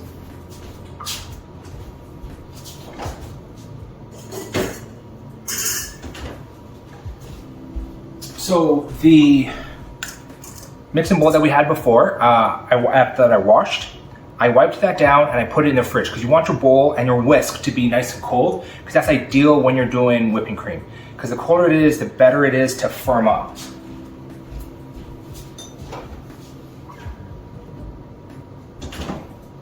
Now, based off the size of this cake, I don't think I'm going to need a whole lot of whipping cream. So we will see how much I'm going to actually use first. Because I might even try and do some design with it.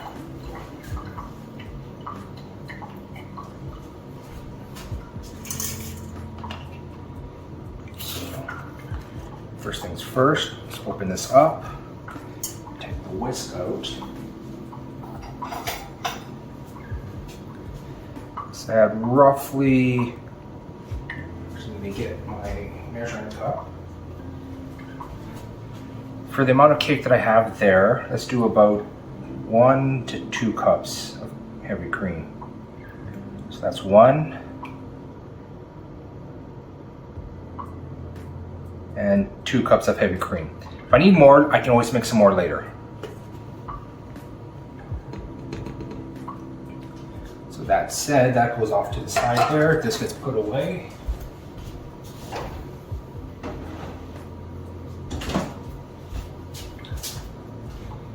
And let me just adjust this so you guys can see what I'm doing. So again, my mixer over there. Taking the whisk off, grabbing this,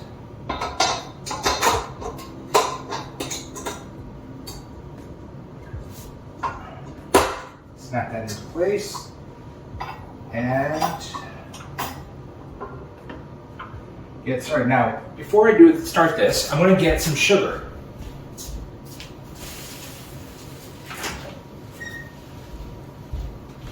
Sugar is essential for when you're doing whipping cream because it helps stabilize the sugar. Now, the reason you want to stabilize the sugar, let me also bring this over so you guys can see.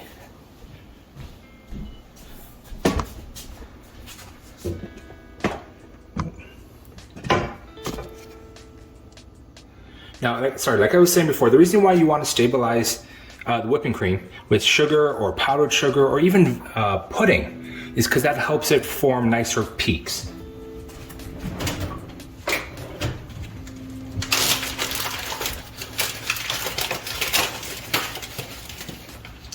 So I'm going to get this going first as I get the sugar ready.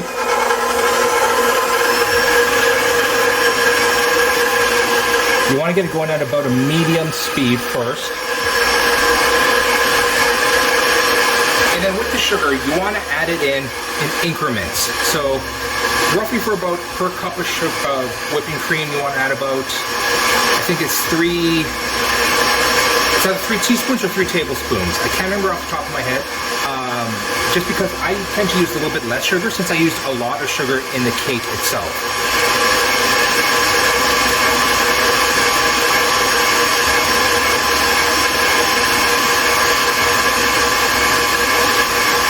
So as this is beaten, I want to add the sugar in increments, not all of it right away, because that helps it build.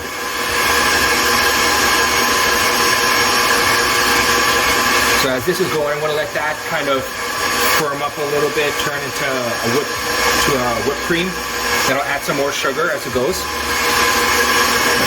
I'll increase the speed a bit there.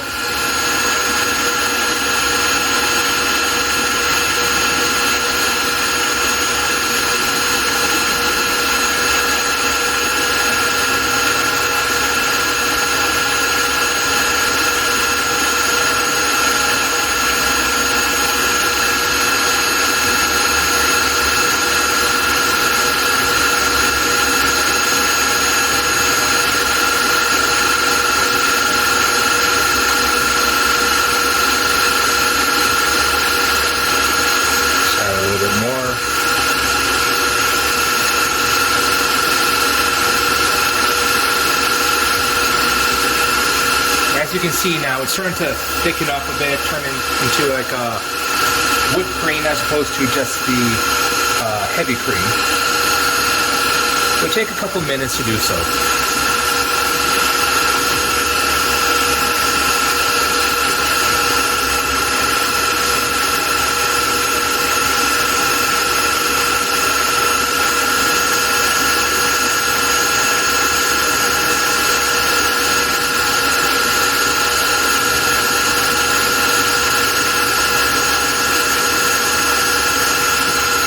Add the last bit of sugar into it.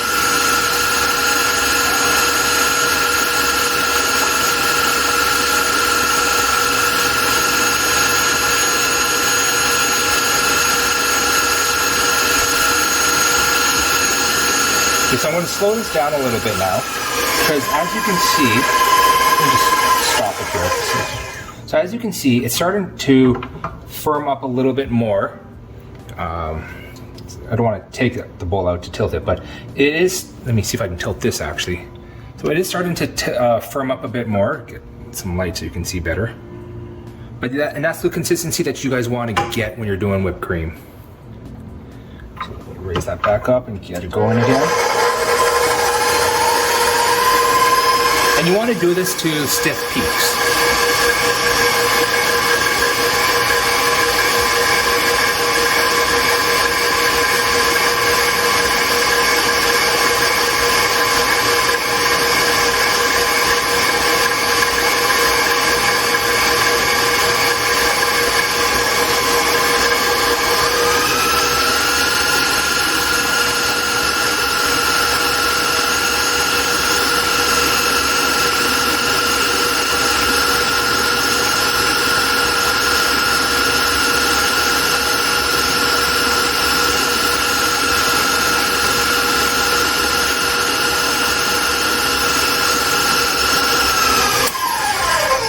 Okay, so after that, let's just take a quick peek and see where it's at.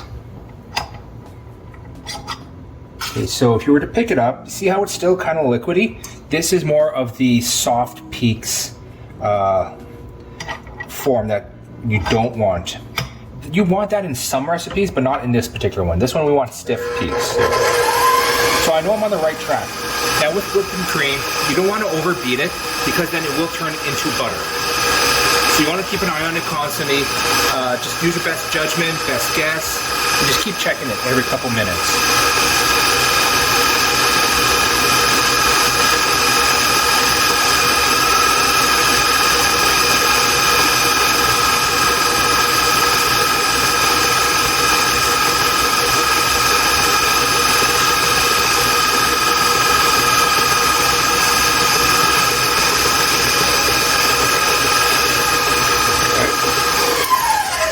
Now that we have that going, let's check it again here.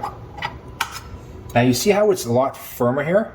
This is for sure soft peaks, but it's getting almost there to the stiff peak area that we want. So just a little bit longer.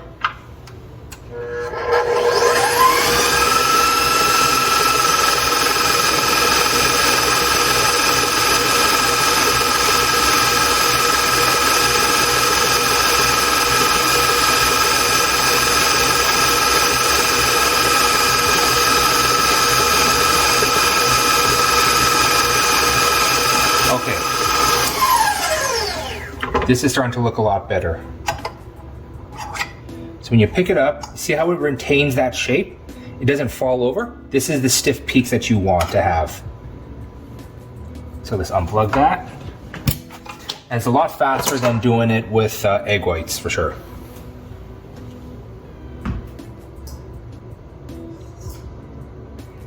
Right there. And let's move you guys back to over here.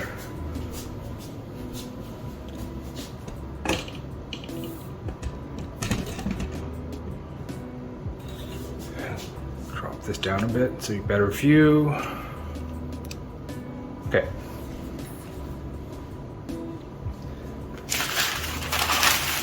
So now we have our cakes out here. So what I'm going to do now is, actually, I'm going to get a little plate to put this beater in.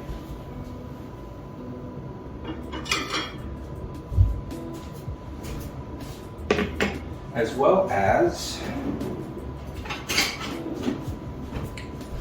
an offset spatula, because I'm going to use this to help spread the whipped cream out for the cakes. Now, I'm going to work on them one at a time. So I'm actually going to take this off, move it to the side, and then focus solely on this cake first. For this one, I should probably take this off the bottom.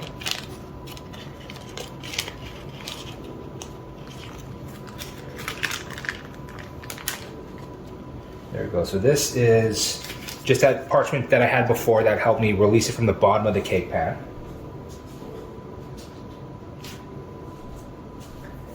And here we have the beater covered in whipped cream. So we'll get as much of that out as possible. Leave it off to the side here. Move this over here so it's out of the way. And then let me just center this so you guys have a better view of what I'm doing. Again, I just have this little bit of parchment underneath to catch any of the crumbs, as you can see, that are falling. So now I'm going to start doing a small layer over this cake. So what I want to do is what's called a crumb coat. So a crumb coat is, like, you see how this cake has got all this stuff on the side of it? That is, like, when you try and put whipped cream on it, or any icing in general, it's going to stick to it, it's going to flake off. So what I found is bakers like to do the crumb coat. So they put a thin layer over it first. So that catches all these little bits of it. And then they let that sit in the fridge and cool down for a bit. And then they'll go over it again and cover with another layer. So then it's a cleaner look to it. Now, because I want to be able to transfer this later,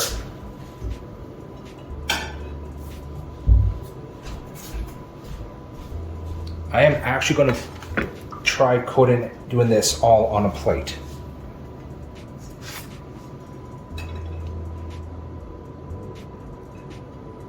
So that way it's a lot easier to move after the fact, so I'm not getting like fingerprints and everything all over it. So now let's start doing our base coat, essentially.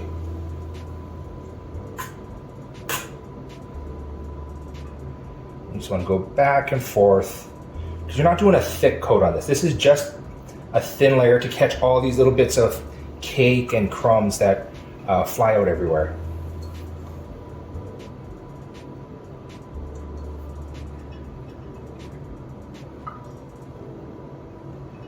Oh, got a little bit on my finger here. Oh yeah, that's very tasty.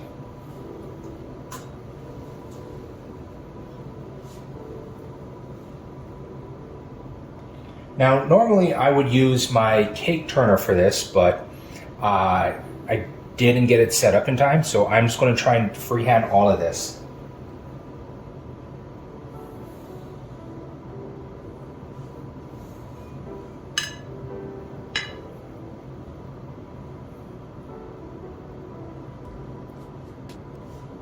So as you can see here, it's a bit messy, but this is designed to just catch all these loose bits of cake everywhere.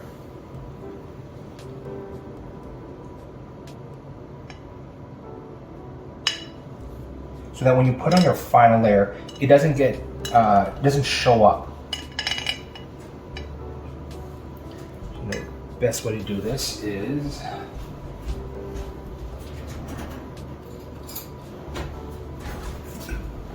get a spoon. Makes it easier to scoop this stuff out.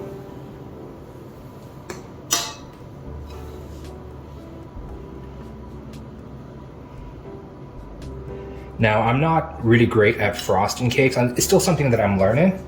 So obviously that's why I bought a cake turner, because then it makes it easier to spin the cake as I'm doing this. But obviously, like I said, it's currently being used for something else. Maybe next time I'll definitely break it out when I do a cake.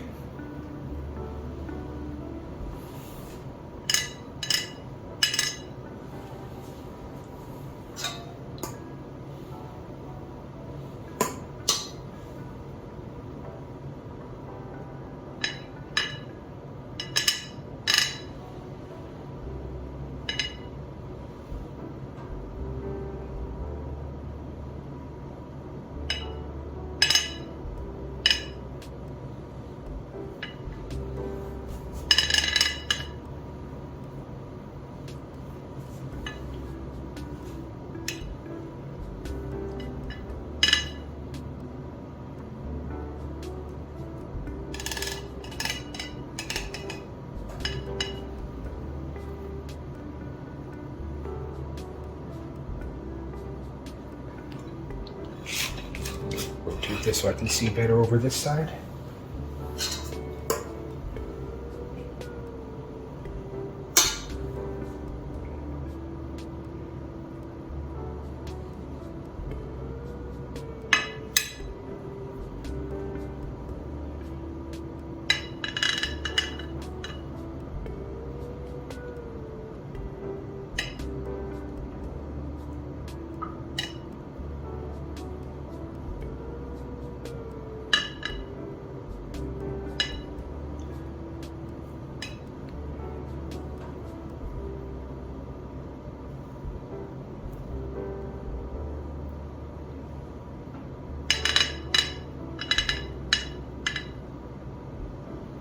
Okay, it's not the most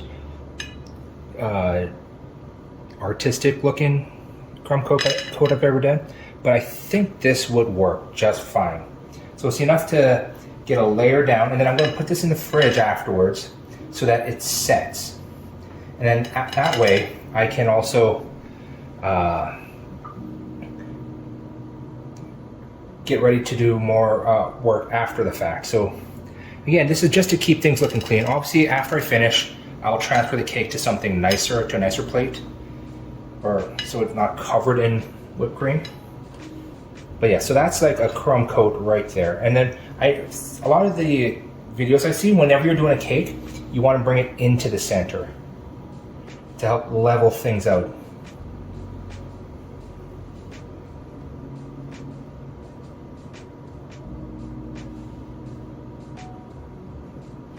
Okay, so I'm just going to put this off to the side here. And then what I'm going to do,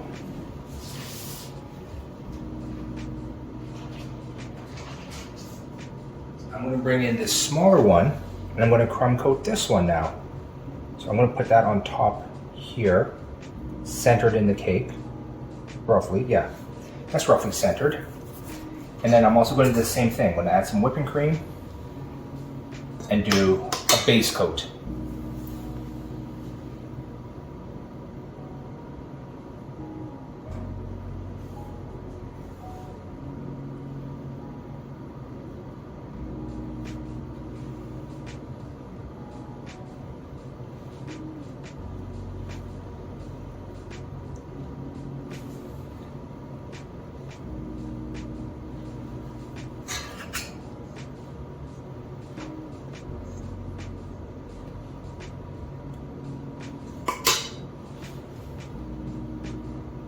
More towards the edges here, and then I can also kind of touch up any bits on the top piece that I might have missed, or the base here, if it gets rubbed away once I'm putting this on.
I mean, I'm pretty sure there's an easier way to do all this, and I'm doing things very hard and difficult way, but you know what?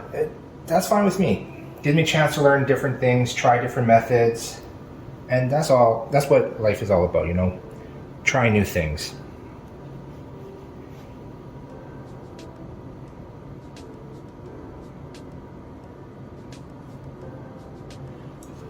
Okay, let's clean this side up a bit here.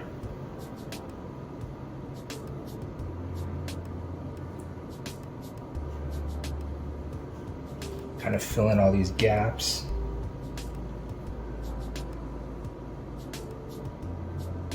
Eventually I want to try doing buttercream for a cake because it's a little bit easier to handle because it's more solid as opposed to whipped cream, which is very, very fluid.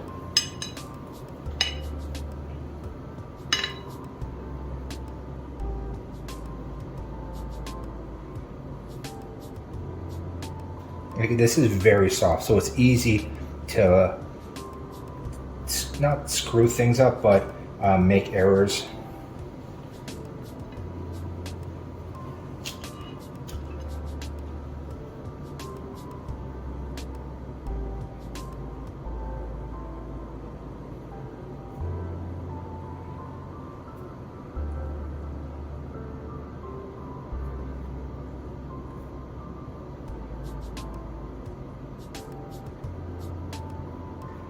Okay, so yes, it doesn't look very pretty, but I will try and clean it up when I do the second coat. So hopefully that will look better.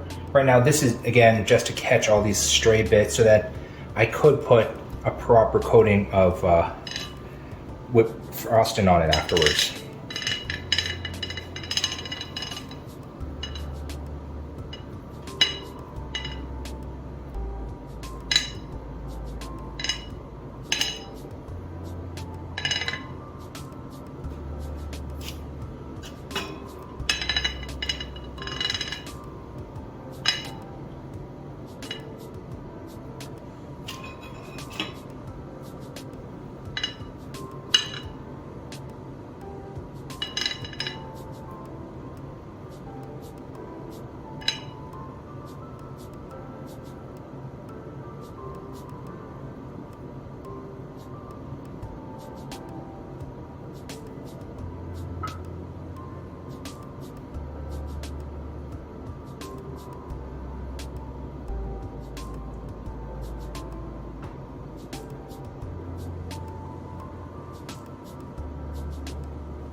think I might have used a little bit too much whipped cream on this, but that's fine.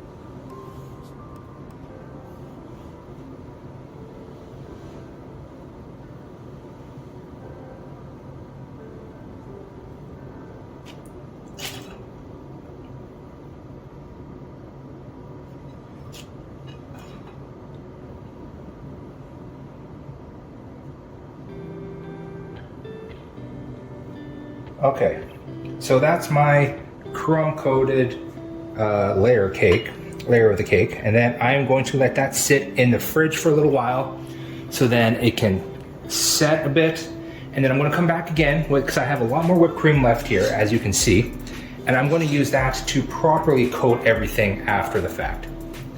So this will probably sit in the fridge for about 30 to an hour, I'm thinking. So once that's ready, we will get to it.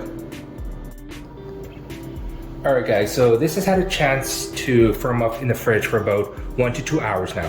So as you can see, the whipped cream has hardened up a little bit, so that's good. So it makes it easier now to maneuver, whereas before when it was still fresh, it was still a little bit difficult to spread. Like you see how this is a lot easier to manipulate now? So with that said, I am now going to use the remaining whipped cream here to do a proper final coat on this, and then we will top it. So let me just get some stuff going.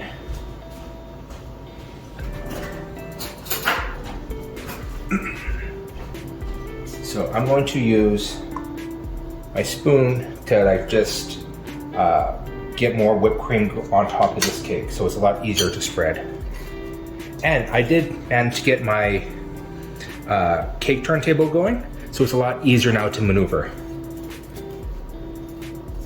Because look how easier it is to spread this cake, this icing around. And it looks so much cleaner and nicer too.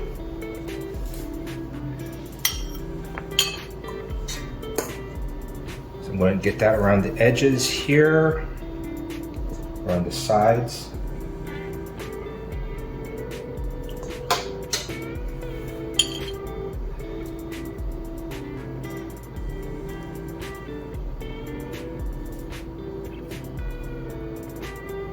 Oh yeah, this spreads so much nicer now that you have that base, that crumb coat on. It spreads a whole lot cleaner.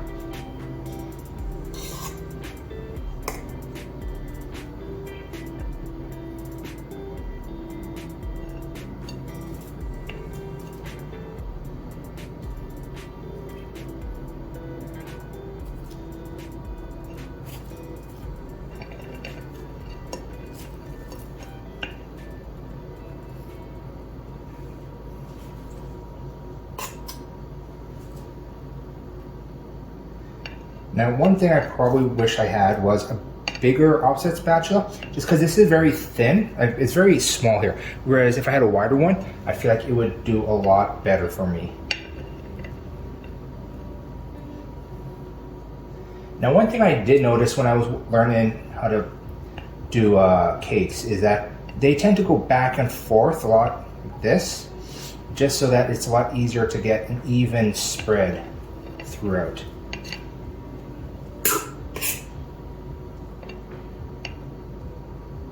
And it's a nice thicker coat that you get on it as well.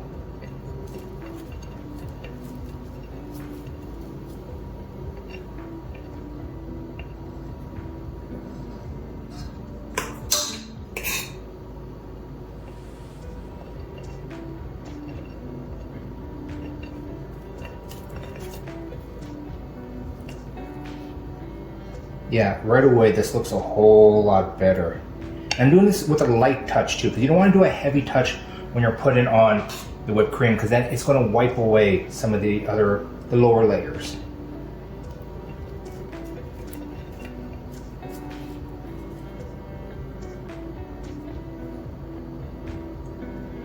Now, because of how messy this is, I did put a layer of cling wrap on my turntable, but that's fine. Like, it just helps keep things a lot cleaner, a lot nicer, and makes cleanup a lot easier after the fact. So like, look at that already. Like, that bottom coat right here looks so much cleaner. Now, it's gonna be a little touch and go with this upper layer here, so we'll figure out that as we go.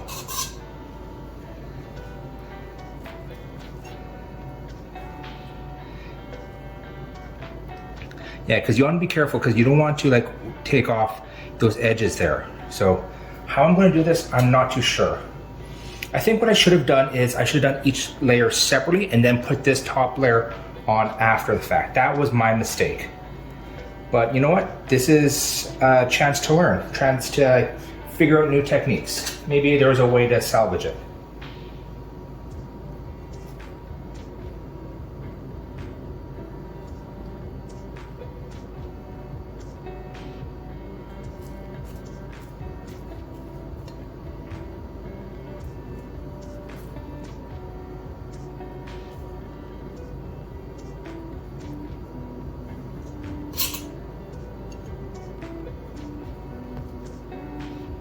Maybe I'll just angle it, so that might be a lot easier. But then I have a plan with how I want to decorate it too. So I kind of want this second ledge actually, because it actually ties into an idea that I had whilst I was waiting for this to set up and chill.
Again, when you're doing a cake, you want to go into the center, and that's where I should have done this as two separate pieces. That was my fault, and I'll know for next time.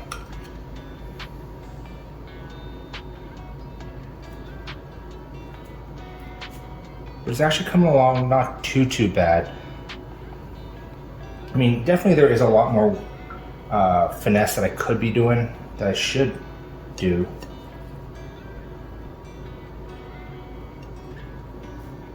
That I should know how to do, which I will eventually figure out how to as I do more and more cakes in the future.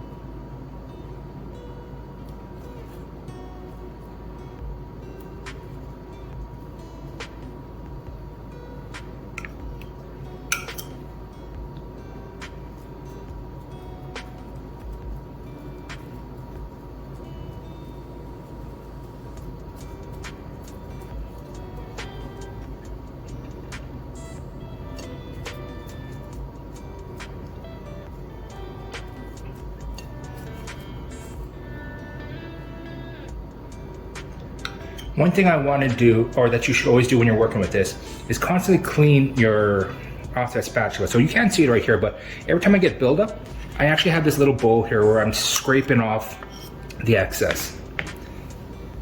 Because that way it gives me a clean surface, or a clean offset spatula to work with, and I can do a lot more fine-tuning work. Whereas if it builds up, then it just kind of globs everywhere.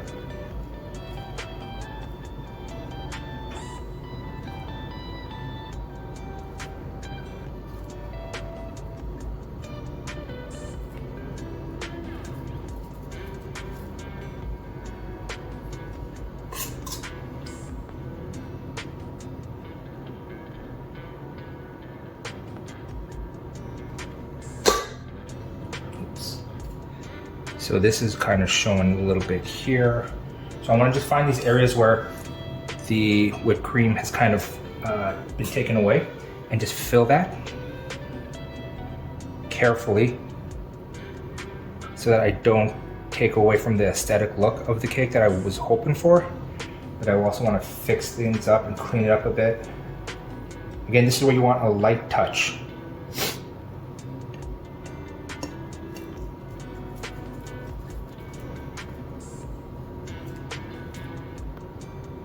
And this is where buttercream would be a lot better to use than whipping cream, because it's a bit thicker, so you don't have to worry about cake showing through, like here, how it gets a little thin. So that's why I'm going to build it up with a bit more whipped cream and then just try and smoothen it out.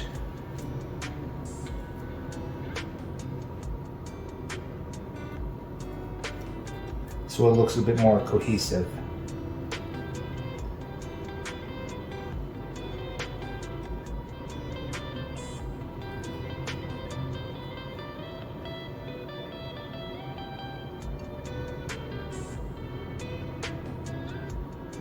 And if you have an extra thick layer of whipped cream on the outside, that's not too bad. I mean, it's just whipped cream, so it's not going to kill you.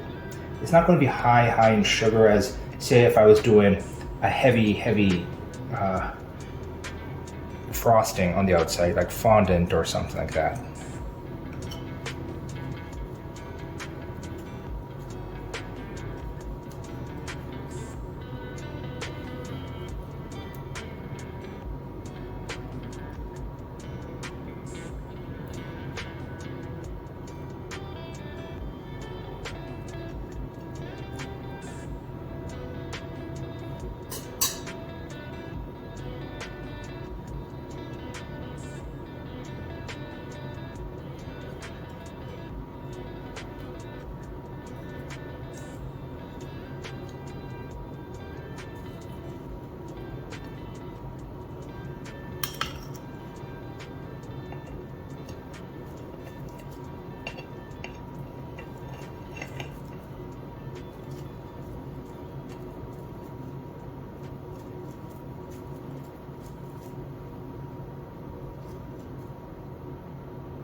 So yeah, because it's such a light material, I am constantly going back and having to fix it.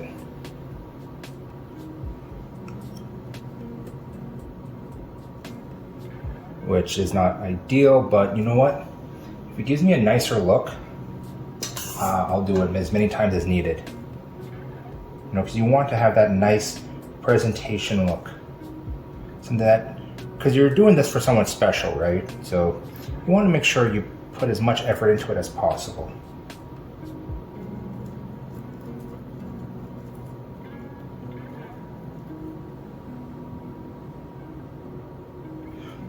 Whether it's for their birthday or an anniversary or just something to show that you care. You know, you want to take your time. You want to make sure it looks good, make sure it looks right. Because yeah, this looks a lot better than before. And now I'm just using the offset spatula to pull the edges into the center. Because that way you don't have to screw up the sides by like going out. And then you have that lip you have to always try and pull in. That's why you just gently pull into the center.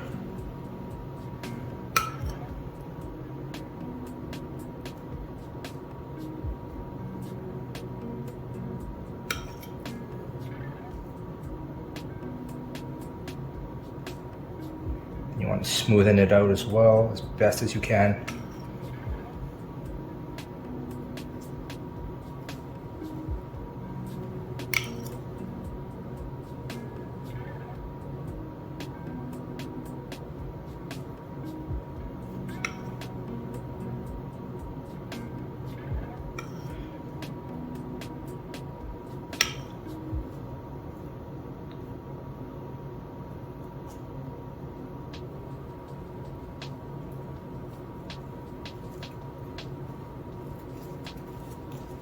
And this was what's nice about the cake turntable is you can spin it and it helps you smoothen things out. With just you have to keep a light touch on it though. You don't want to go too heavy because then you're going to pull away a lot of the frosting that you did on it, frosting designs.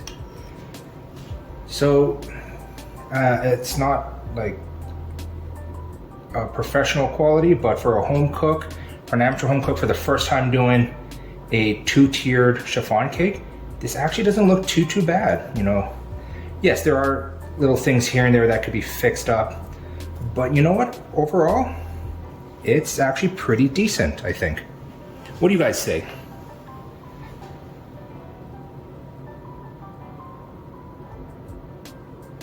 All right, so that is the cake, and now I'm going to finish it up with a little bit of decorations. So let me just put so this is a lot of the leftover cream that you can reuse on like those cake bits that I had from when I sliced off the top. So let me just put this stuff away. I have some leftover whipped cream which I can use for something else. So I'm gonna just put that into the fridge.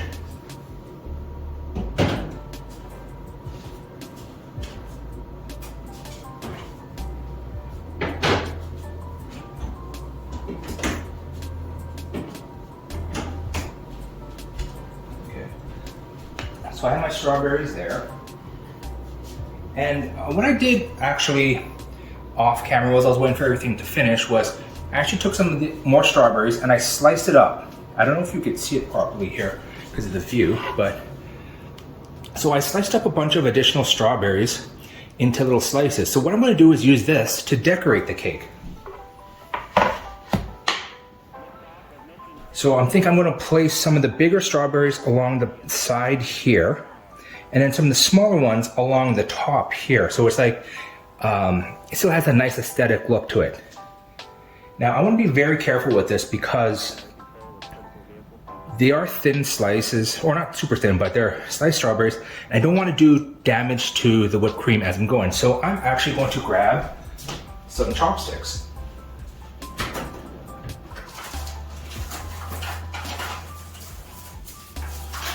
Where do I have them?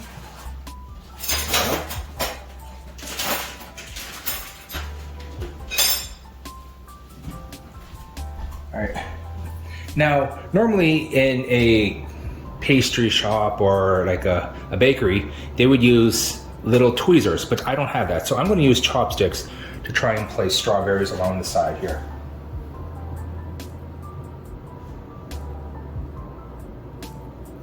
Actually, maybe I want to take this off first. Take this off of this thing and then plate it, so then it would be a lot easier that way. Yeah, because to try and put the strawberries on first and then take everything off, I worry that the strawberries are going to fall. So actually, let me just move all these strawberries out of the way.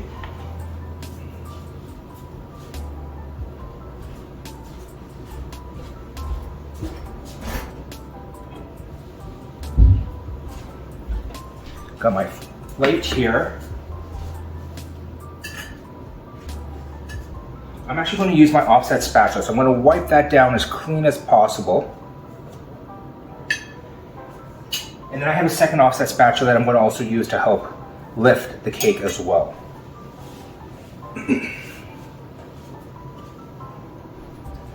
So first thing I'm going to do is I'm going to take the small one, or actually, you know what? Let me use the back end of this knife because I want to just go under the edge here. Just want to tilt it just slightly so it it takes away this very small layer of whipping cream here. Because then that way you can get your offset spatula underneath it.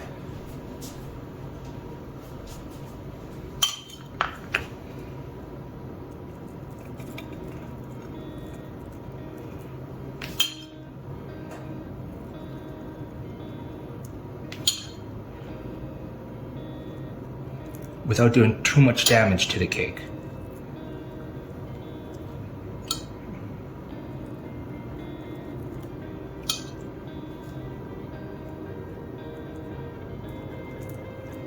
Just take away that edge there at the bottom. Okay. So hopefully then I can do this without damage. Okay. So get one spatula underneath here. Lift gently, slide this other one underneath.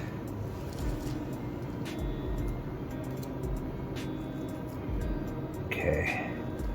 Lift it ever so carefully.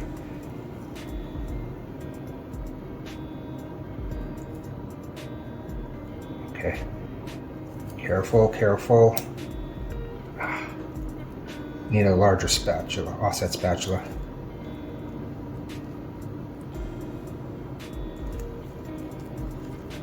Okay, slowly moving this.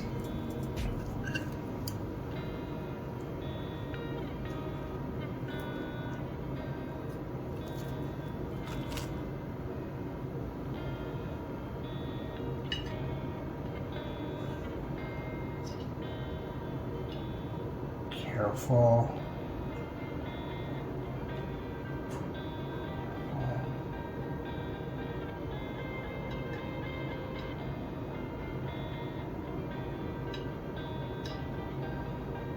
Gently. Oh, okay, perfect. So let me move that off to the side. So I got it here. It did raise a little bit here because of how my plate is, so I'm just going to use this to carefully clean it up. So let me just put these away here.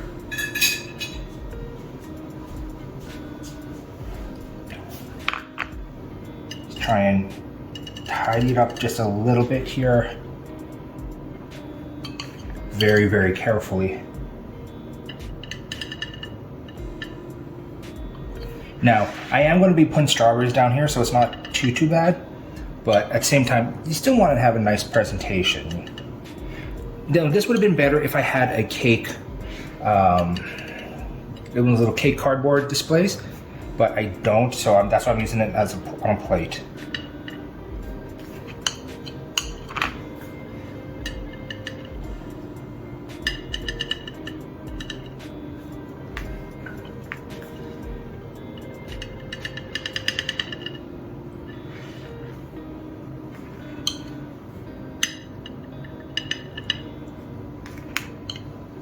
Now it's a little off center on the plate, unfortunately. It was hard to see as I was putting it on with the spatula.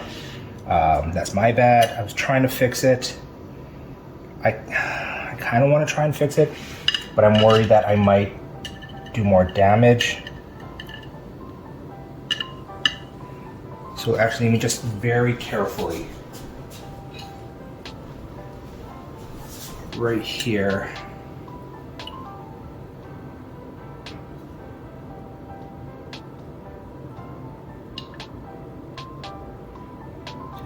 wiggle it ever so gently to center it on the plate.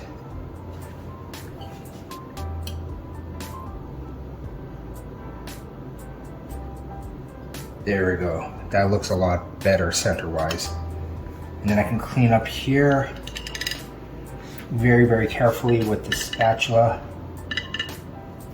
Constantly cleaning it as well. Because again, you don't want these crumbs on the final exterior.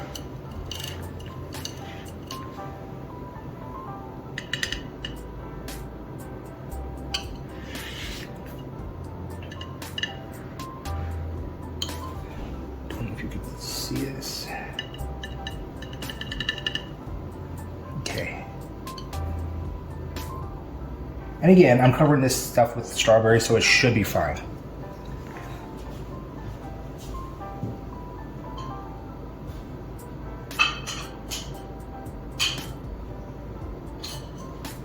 Okay, so that's the cake.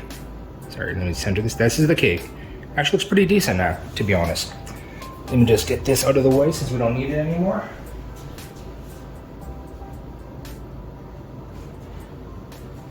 Now, to try and place the strawberries.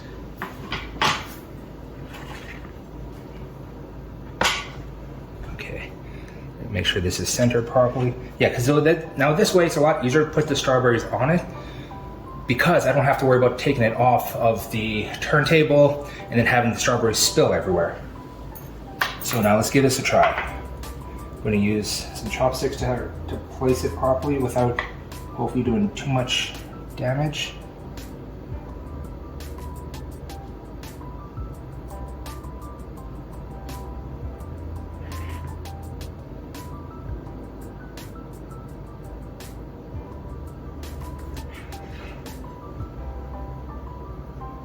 Don't know how many strawberries it's going to require, so I'm just going to give it a decent space in between. And if I have leftovers, I'll go in and fill up the spaces afterwards. I did budget enough strawberries, I believe, so it should be fine.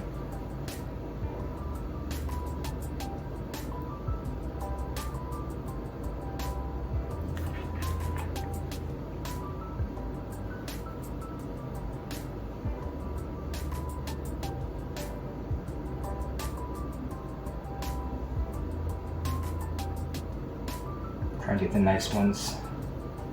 That one's a bit too thick there.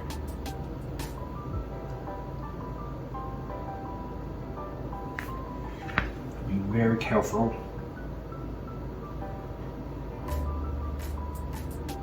That's too thin.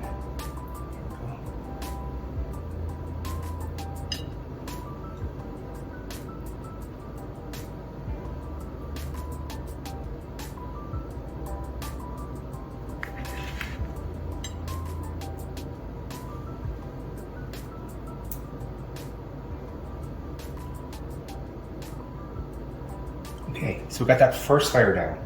And I still have plenty of strawberries left. So 1, 2, 3, 4, 5, 6, 7, 8, 9, 10 spaces. I mean, actually move this one over a little bit. It's a little close. So I can center this a bit more.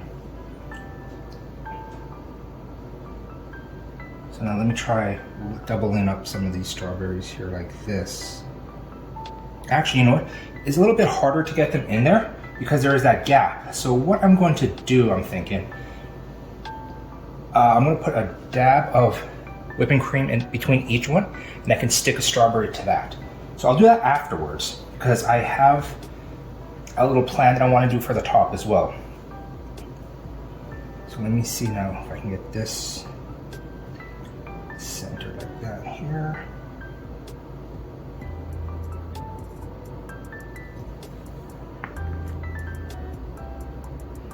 Now when it comes to like fancy cake plating ideas, I admit I have no idea what I'm doing. I'm just kind of doing whatever that I thought might look good. Obviously you want to have a game plan as you go. I kind of didn't here. This was honestly a last minute pivot in how I'm presenting this cake.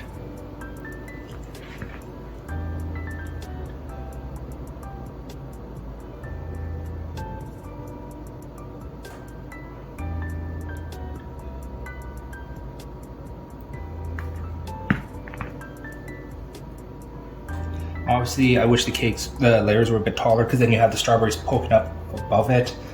Is it ideal? No, but you know, it still looks decent, I think. And since it's a smaller layer cake, I'm using smaller cuts of the strawberry. So like these were like bigger cuts down here, so I'm using smaller ones up here, so it's not too overpowering or not too overwhelming, and it kind of looks a little bit more cohesive.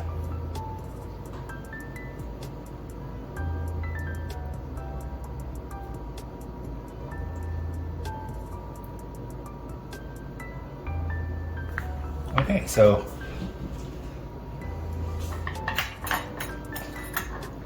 just showing you what it looks like so far. And so like I said, there's a lot of empty spaces here. So what I'm going to do is I'm going to put a little glob of whipping cream in between each strawberry. And then I'm going to actually put another strawberry on top of it. So it kind of like is overlapping.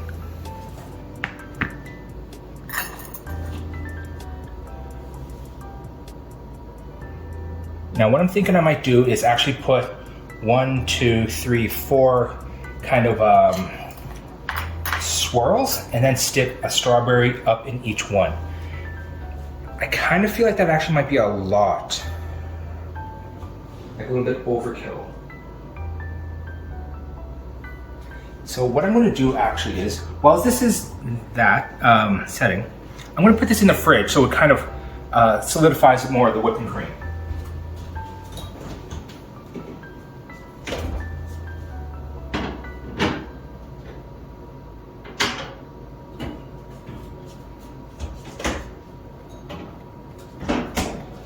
So while that is going, I'm actually going to take out the extra whipping cream that I have here, and I'm going to do a practice design.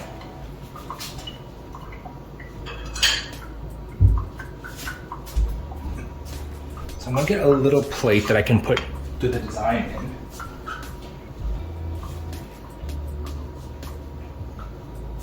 And then I have here a 1M piping tip that I'm going to try and do an interesting design with. So I got my piping bag, obviously here, and I'm going to put it actually in this cup that I have, so it makes it easier to hold it as I'm putting cream into it. So actually the first thing you want to do is figure out how far you want this to go. So you actually drop the tip into the bag and bring it all the way down to the bottom here.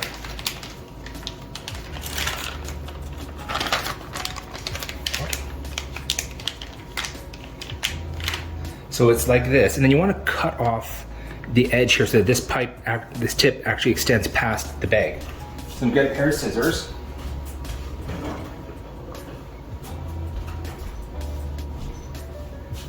And do it just like so. Because now, when this tip goes out past the bag, it's a tight squeeze. So now it holds the bag in place. So then as you're piping, it's going to come out through here, but it's not going to spill out through the bag. So now I'm going to actually put that into this cup here, fold it over, just to make it a lot easier for me.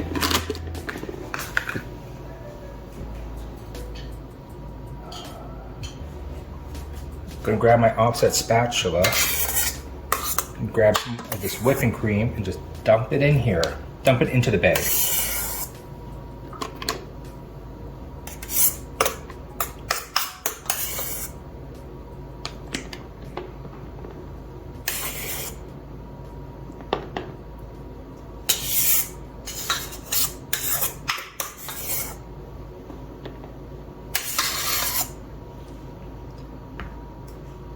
Okay. So if I did this right, should have a good chunk of whipping cream in the bag that now fits to the bottom of your tip here. Sorry, just got a little bit of whipping cream on my finger there. Okay, so then you want to push it down, squeeze it down. So then, as you see here, it's leaking out the bottom here. So that's what I want to do. I want to, as I squeeze, I want to create a little design like this. And I'm thinking I'll do something like this on the cake and then put the strawberry on top of that. So now that I did a practice, I kind of see how it works. So let me actually get to the final one and give that a try. So let me move this off to the side in case I might need more whipping cream later.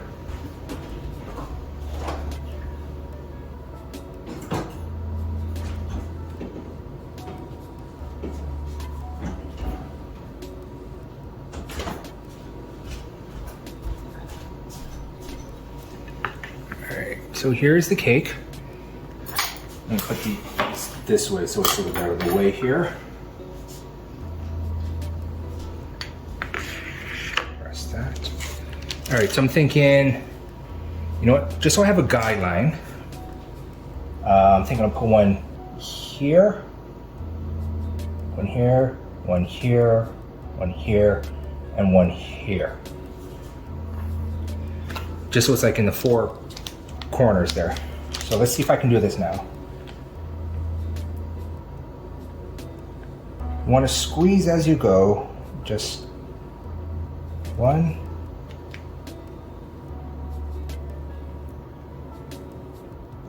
2, 3,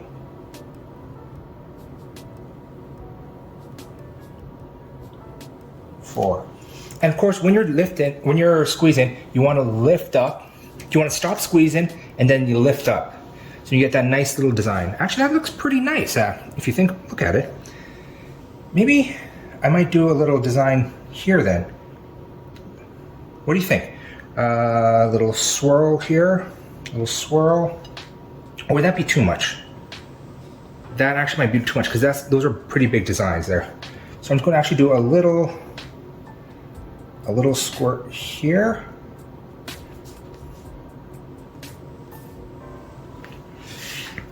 Well, actually, this looks even better.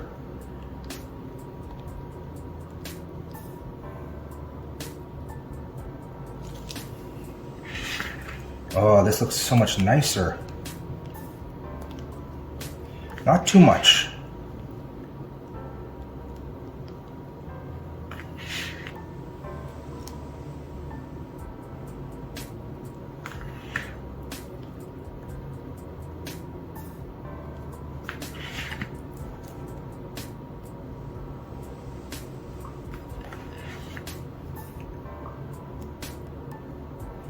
Oh yeah, that actually looks a lot prettier. I'm gonna do that same thing up here then.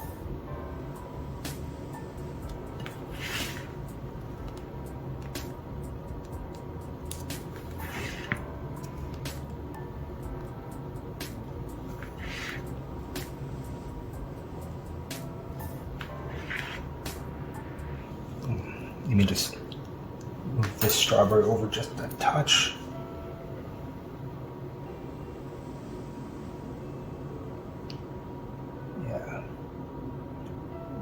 There we go.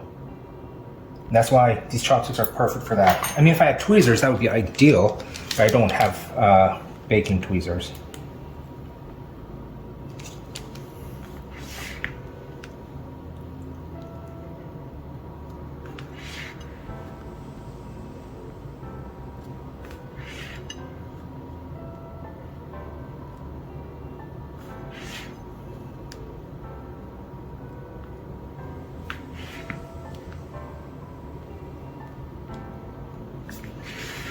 See if I can, you know what? If you make a mistake, it's best to just leave it as is. Don't go back and try and fix it because then it could just look really bad afterwards. So here's what I'm looking at so far. This actually doesn't look too bad considering how it looked before. Having those little bits of whipped cream in the corner between each strawberry actually makes it look a lot nicer. Now, if I had, oh, you know what? I have food coloring. I could have done different colors for this, which would have given it a nice, more brighter look. Maybe I could have done some green in between, so it's like stems or something. Shoulda, woulda, coulda. I didn't think about that until just now. What a shame. Oh well, maybe next time. So for the final touch, I do have these giant strawberries. So I was thinking of putting it on top of each one, but now that I'm looking at it, that might be a little too much. So I'm thinking maybe in between, 1, 2, 3, 4, and then just leave the interior empty. So let's see how that would look here. So 1 strawberry, 2, 3, and 4.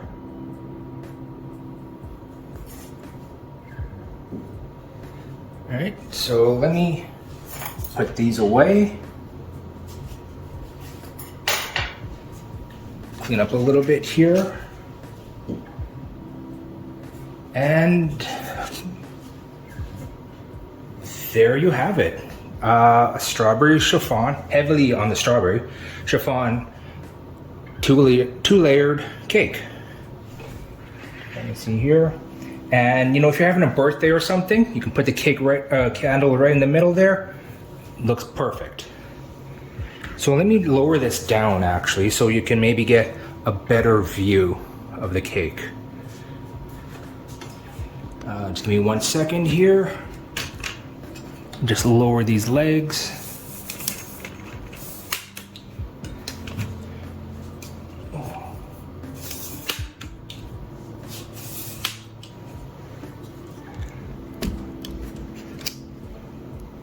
So here we go. That final cake, and let me just make sure everything's cleaned up here. Yep.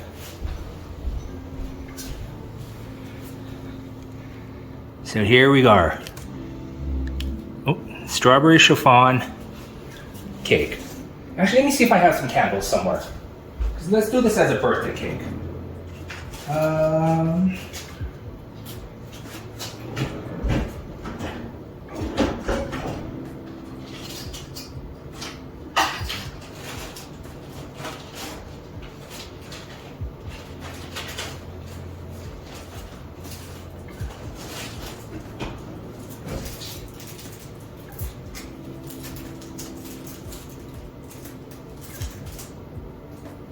So I actually found a candle, so that's perfect.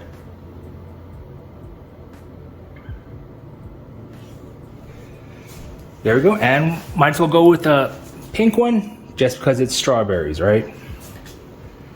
Let's just raise this up a little bit higher so it's easier for you guys to see. Oh, sorry.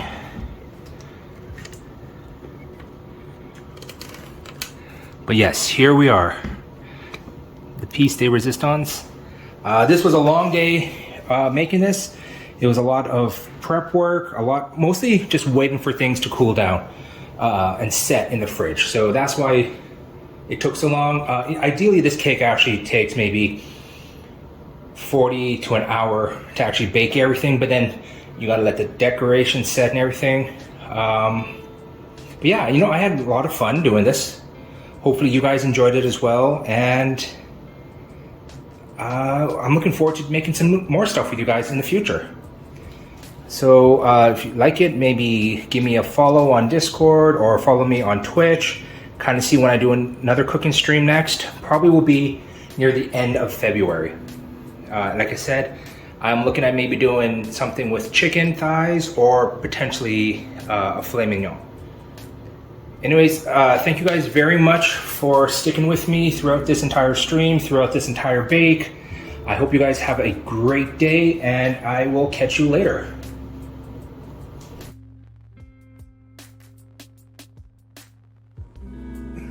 Work a lot, mostly just wait.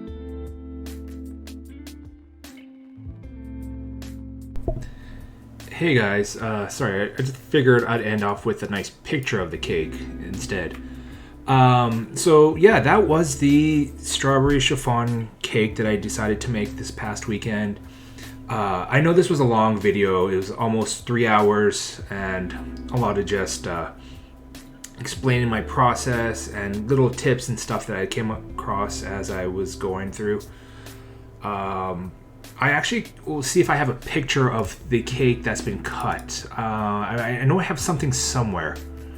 If not, then I will definitely have something on my Discord posted shortly after this stream ends. If you want to check that out, by all means. I will try and always post my food pictures there as well, in case you're ever interested in seeing that.